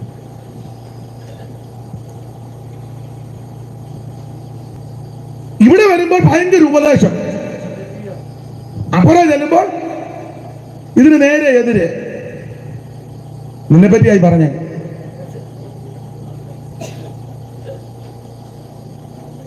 സിയോപുരത്ത് സൺഡേ വരുമ്പോ പറയും ആഭരണം ഇടുന്നവർക്ക് കർത്തൃമേശ കൊടുക്കരുത്. അമേരിക്ക ചെല്ലുമ്പോ പറയും ആർക്ക് വേണേലും. ഞാൻ ശരിയേ പറയുള്ളൂ, ഇത്തോണ്ട തോത്രം പറഞ്ഞാൽ മതി. അല്ല, ഇവിടെ പാൻറ് ഇൻ ചെയ്ത ആളിനെ വെളിയിൽ ഇറക്കി വിട്ടു. ഇൻ ചെയ്ത പുള്ളിയെ വെളിയിൽ ഇറക്കി. അമേരിക്ക ചെന്നപ്പോ പുള്ളി നെഞ്ചത്ത് കയറ്റി സ്ത്രീകൾ കുളിക്കാൻ പോകും പോലെ. ഉദാഹരണമല്ല, എന്തിനാ വെറുതെ അല്ലോ ചരിച്ച സമയം കൂടെ എടുക്കാൻ പറഞ്ഞുകൊണ്ടാ. പച്ചാൻ കൊടുത്തത് വിനയായല്ലോ എന്നാലും. എടാ, തീർത്ത കാര്യം പറഞ്ഞു. നീ ശീലവാനുമല്ല. ഇതിനകത്തെ പ്രമാണം ശരിക്കും പറയണം. നീ സ്വർഗത്തിൽ പോകണമെങ്കിൽ 1, മാനസാന്തരപ്പെട്ട് യേശുവിനെ രക്ഷകനായി സ്വീകരിക്കണം. 2, വെള്ളത്തിൽ മുങ്ങി പിതാവിന്റെയും പുത്രന്റെയും പരിശുദ്ധാത്മാവിന്റെ നാമത്തിൽ സ്നാനപ്പെടണം. 3, നീ അഭിഷേകം പ്രാപിക്കണം. 4, വേർപാട് പാലിക്കണം, തിരുമേശ എടുക്കണം, കൂട്ടായ്മ ആചരിക്കണം, പ്രാർത്ഥന കഴിക്കണം, ദൈവത്തോടും മനുഷ്യരോടും കുറ്റമറ്റ മനസാക്ഷിയോടെ ജീവിക്കണം. ഓരോ ദിവസവും മാനസാന്തരപ്പെട്ട് കർത്താവിന്റെ വരവിനായിട്ട് നോക്കി പാർക്കണം. ഇതാ ഇതിന്റെ ഉപദേശം. ഇത് തീർത്ത് പറയണം. അല്ലാതെ ഇവിടെ വരുമ്പോ ഒന്നും അവിടെ ചെല്ലുമ്പോ അതാ പറഞ്ഞത്, നീ ശീതവാനുമല്ല ഉഷ്ണവാനുമല്ല ശീതോഷ്ണവാൻ. പണ്ട് വിയത്തമ്പിച്ച പറയുമായിരുന്നു, കിണറാന്നോ അതുമല്ല കുളവാന്നോ അതുമല്ല കൊളറ്. കിണറുമല്ല കുളമല്ല കൊളറ്. പണ്ട് 2 പേര് തീവണ്ടി പോയപ്പോ ചോദിച്ചു, എടാ ചായ വേണോ വേണ്ടല്ലോ? പുള്ളി തന്നെ പറയണേ, ചായ വേണോ വേണ്ടല്ലോ എന്ന്. അവൻ അതിലും വിട്ടു. അവൻ പറഞ്ഞു വേണ്ടണം. എങ്ങനെയുണ്ടേ? രണ്ടിന് ഞാൻ മേടിച്ചു കൊടുത്തു. എനിക്കറിയാം ഇന്ന് ചായയോട് നടക്കുകയല്ലെന്ന്. ശീലമാനുമല്ല, ഉഷ്ണമാനുമല്ല, ശീലോഷ്ണമാണ്. അതാ ആക്ഷേപം. ഒരു കാര്യം ദൈവമക്കളെ പറയാ, നിന്റെ കരുത്തറത്താനും നീ ഉപദേശത്തിനും പ്രവചനത്തിനും നിൽക്കണം. പിന്മാറുന്നവർ കാണും, വിട്ടുപോകുന്നവർ പെന്തിക്കോസ് ശരിയല്ലെന്ന് പറയുന്ന ഒത്തിരി കാണും. അത് അങ്ങനെ ഇരിക്കട്ടെന്ന്. എടാ, ഇതിന് യാതൊരു വ്യത്യാസവുമില്ല. എല്ലാ കാലത്തും ഒരു ശേഷിപ്പേ ഉള്ളൂ. ആള് കൂടുന്ന കണ്ട് അത് ഇളകരുത്. ആളും വണ്ടി ഓളം കണ്ടെന്ന് വിളകരുത്. എല്ലാ കാലത്തും നോക്കിയ പ്രമാണം നിൽക്കുന്നത് കുറച്ചു പേരേ ഉള്ളൂ. പെട്ടകത്തിൽ അല്പജന 8 പേര് വെള്ളത്തിൽ കൂടി രക്ഷ പ്രാപിച്ചു. കാരണം 4-ാം അധ്യായത്തിന്റെ ഒടുവിൽ വായിക്കുന്ന എല്ലാവരും ആരാധിച്ചാണ് എഴുതിയേക്കുന്നത്. ഉൽപ്പത്തി പുസ്തകം 4-ാം അധ്യായത്തിന്റെ ഒടുവിൽ ഒരു ചെറിയ കണ്ണികയുണ്ട്. 5-ന്റെ നേരെ മേളിൽ. അതൊന്ന് വായിച്ച അമ്മ എടുത്തെങ്കിൽ വായില്ലേ, പാസ്റ്റ് വായില്ലേ. 5-ന്റെ നേരെ മേളിൽ ഒരു ആദാം തന്റെ ഭാര്യയായിട്ട് പിന്നെയും ജീവിച്ച ഒരു കൊച്ചിനെ കൊണ്ട് അവർക്ക് ജനിച്ചു. കയ്യും കൊണ്ട ഹാബേലിന് പകരം ദൈവം എനിക്കൊരു സന്തതിയെ തന്നു എന്ന് പറഞ്ഞ് അവന് ശേത്തെന്ന് പേരിട്ടു. ശേത്തിനൊരു മകൻ ജനിച്ചു, ഏനോശ്. അടുത്ത വാക്യം. അക്കാലത്ത് യഹോവയുടെ നാമത്തിലുള്ള ആരാധന തുടങ്ങി. അപ്പൊ 4-ാം അധ്യായത്തോട് ആരാധന തുടങ്ങി. എല്ലാവരും ആരാധിക്കുക. എവിടെ നോക്കിയാലും എല്ലാ ബിൽഡിങ്ങിന്റെ മണ്ടയിലും ഇല്ലേ. പിന്നെ പാസം കൊണ്ട് പോകാത്തോണ്ടാ 10 മണിക്ക്. തിരുവല്ലയിലും അങ്ങനെ തന്നെ, ചാനാശ്ശേരിയിലും അങ്ങനെ, എല്ലായിടത്തും നല്ല കാര്യം. ചെല്ലുപടത്തിൽ ഞങ്ങളൊരു വർഷിപ്പ് സ്റ്റാർട്ട് ചെയ്യുന്നത് ഇഞ്ചനാ. നല്ല കാര്യം, നല്ല കാര്യം. എല്ലായിടത്തും ആരാധന തുടങ്ങട്ടെ. 4-ാം അധ്യായത്തിന്റെ ഒടുവിൽ എല്ലായിടത്തും ആരാധന തുടങ്ങി, വർഷിപ്പ് തുടങ്ങി. നല്ല കാര്യം. പക്ഷേ പെട്ടകത്തിൽ കയറി രക്ഷപ്പെട്ടത് 8 പേരാ. ആരാധിച്ചവരല്ല എന്തിയെ? എന്റെ ഭാഷ പറഞ്ഞ മുഴുവൻ വെള്ളം കുടിച്ച് ചത്തു. കാരണം പറയാം, ഒരു പ്രമാണം ഉണ്ടായിരുന്ന ഒരു പെട്ടകത്തിന് 300 മുഴം നീളോ 50 മുഴം വീതി 30 മുഴം ഉയരോ ഒറ്റ വാതിലും. ഇതിനകത്തോട് അകത്ത് കയറാത്തവനെല്ലാം വെള്ളം കുടിക്കുകയാകും. ആ പെട്ടകം ക്രിസ്തുവാ. ഒരേ ഒരു വാതിൽ, രക്ഷയുടെ വാതിലാ. ഇതിനകത്തോട് അകത്ത് കയറണം. നോക പകല് മുഴുവൻ പ്രസംഗിച്ച് ഒറ്റ ഒരുത്തും കേൾക്കുകയല്ല. ഓരോരുത്തരും പിള്ളേരെല്ലാം കൂടെ പറഞ്ഞ അയാൾക്ക് വട്ടാണ്. പോഷനാണ് ഇയാൾ. അയ്യോ തലയിൽ സ്ക്രൂ അയ്യഞ്ഞു. നട്ടുച്ചയ്ക്ക് അർദ്ധരാത്രി വരുമ്പോൾ നീ പൊട്ടനല്ലാതെ വല്ലവരും ചൊല്ലുമോ ഉറക്കക്കുറവ് മൂലം വന്ന കറക്കമാണ്. പിള്ളേര് പറയാ, ഉറങ്ങാത്തന്റെ ആടാ ഇങ്ങനെ കിടന്ന് അലയ്ക്കുന്നേ. ഉറക്കക്കുറവ് മൂലം വന്ന കറക്കമാണ്. അതുകൊണ്ട് 1-2 ആവർത്തി എണ്ണ തേച്ച് കുളിച്ച ചറവറ പറയുന്നത് മാറും. കണ്ടമർത്തിയരോടെല്ലാം മുങ്ങിച്ചാകുമെന്ന് ഞാൻ തൊണ്ട വിണ്ടുളർന്നാൽ ഉണ്ടാമോ ജലപ്ലാവം മണ്ടയിൽ തലച്ചോറ് വേണ്ടേ. മനുഷ്യനായാൽ കുണ്ടാമണ്ടി വല്ലത് ഉണ്ടാകും മിണ്ടാതിനി. നോകയ്ക്ക് ഇതൊന്നും വിഷമല്ല. നല്ല പുള്ളി പ്രസംഗിച്ചു. പക്ഷേ പെട്ടകത്തിനകത്ത് കയറിയത് പുള്ളിയുടെ 3 ആമക്കളും അവരുടെ ഭാര്യമാരും. നോഹിന്റെ തനകരാം യാപത്തും ക്ഷേമം ഹാമും മോഹനഗാത്രികളാം അവർ തൻ ഭാര്യമാരും നോകും. നോഹിന്റെ പക്കിനിയും 8 കയറി. പിന്നെ മൃഗങ്ങളെല്ലാം കയറി. കാട്ടിലെ മൃഗങ്ങളാ കേസരി ദന്താവളം പെട്ടകത്തിനകത്ത് കയറിയത്. നോഹിന്റെ തനകരാം യാപത്തും ക്ഷേമം കാമം മോഹനഗാത്രികളാം അവർ തൻ ഭാര്യമാരും നോകും. നോഹിന്റെ പക്കിനിയും. വീടിന് കാമം നിൽക്കും കുക്കുരം പട്ടി ഇതിനകത്ത് കയറി. പകലോ മറ്റത്തെ പാപ്പച്ചൻ ഇതുവരെ കയറിയില്ല. പാപ്പച്ചൻ ഇപ്പോഴും പറഞ്ഞ ഞങ്ങൾ പകലോ മറ്റ അപ്പച്ചാ നീ വെള്ളം കുടിക്കുക, അകത്ത് കയറി രക്ഷപ്പെടണം. പാപ്പച്ചൻ പറഞ്ഞ ഞങ്ങൾ എല്ലാ വർഷത്തിനും ഉണ്ടെന്ന്. ജീസസ്. പാപ്പച്ചൻ പറഞ്ഞ എൻ്റെ കൊച്ചുമോനാ ഇത് വായിക്കുന്നത്. ജീസസ്. കൊച്ചുമോനും വെള്ളം കുടിച്ച് പാപ്പച്ചനും. മനസ്സിലായോ? പാപ്പച്ചന്റെ പട്ടി അകത്ത് കയറി പറഞ്ഞു പാപ്പച്ച വരാൻ. എന്ത് ചെയ്താ പാപ്പം പോവുകയില്ല. ഏറിയത് ആരാ?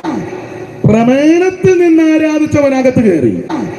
പ്രമേണത്തിൽ നിന്ന് ആരാധിച്ചവനകത്ത് കയറി. ആരാധനക്കാരെല്ലാരും ഒന്നും രക്ഷപ്പെടുകയല്ല. പല വിധത്തിൽ ആരാധനയുണ്ട്, പല ടൈപ്പ് ആരാധനയാ ഉണ്ടെന്ന്. പക്ഷേ രക്ഷപ്പെടുന്നത് ആരെന്ന് ചോദിച്ചാൽ പ്രമേണത്തിൽ നിന്ന് ആരാധിക്കുന്നവനകത്ത് കയറി രക്ഷപ്പെടും. ഇന്ന് രാത്രി എന്നെ കേൾക്കുന്ന പ്രിയരെ, കൈവിടപ്പെട്ടു പോകരുത്, നഷ്ടപ്പെട്ടു പോകരുത്. യേശു മാത്രമാണ് രക്ഷകൻ. ഞാൻ പ്രസംഗം നിർത്തുക. എനിക്കിത് ശരിക്ക് പാട്ടുമൊക്കെ പാടി പ്രസംഗിക്കണമെങ്കിൽ ഒരു 2-2.5 മണിക്കൂറെങ്കിലും വേണം. എങ്കിലും നിങ്ങൾ ഇത്രയും സമയം എന്നെ കേട്ടത് ഒന്നും ഞാൻ പറഞ്ഞില്ലെന്ന് എനിക്കറിയാം. ദൈവത്തിന് മകത്ത് എങ്കിലും പറയാനുള്ളത് പറഞ്ഞിട്ടുമുണ്ട്. ഇന്ന് രാത്രി ദൈവസന്നിധി സമർപ്പിക്കുക. ആരും കൈവിടപ്പെട്ടു പോകരുത്, ആരും നശിച്ചു പോകരുത്, ആരും നഷ്ടപ്പെട്ടു പോകരുത്. ഇന്ന് രാത്രി ഹൃദയത്തിന്റെ വാതിൽക്കൽ നിന്ന് യേശു മുട്ടുക, വാതിൽ തുറന്നു കൊടുക്കുക, യേശുവിനെ ഉള്ളത്തിലേറ്റെടുക്കുക. മാനസാന്തരപ്പെട്ട് രക്ഷിക്കപ്പെട്ട് സ്നാനപ്പെട്ട് അഭിഷേകം പ്രാപിച്ച് അപ്പോസ്തലിക ഉപദേശത്തിൽ വേർപാട് പാലിച്ച് നിൽക്കുക. യേശു വരാറായി. കർത്താവിന്റെ വരവിൽ നമുക്ക് എടുക്കപ്പെടാം.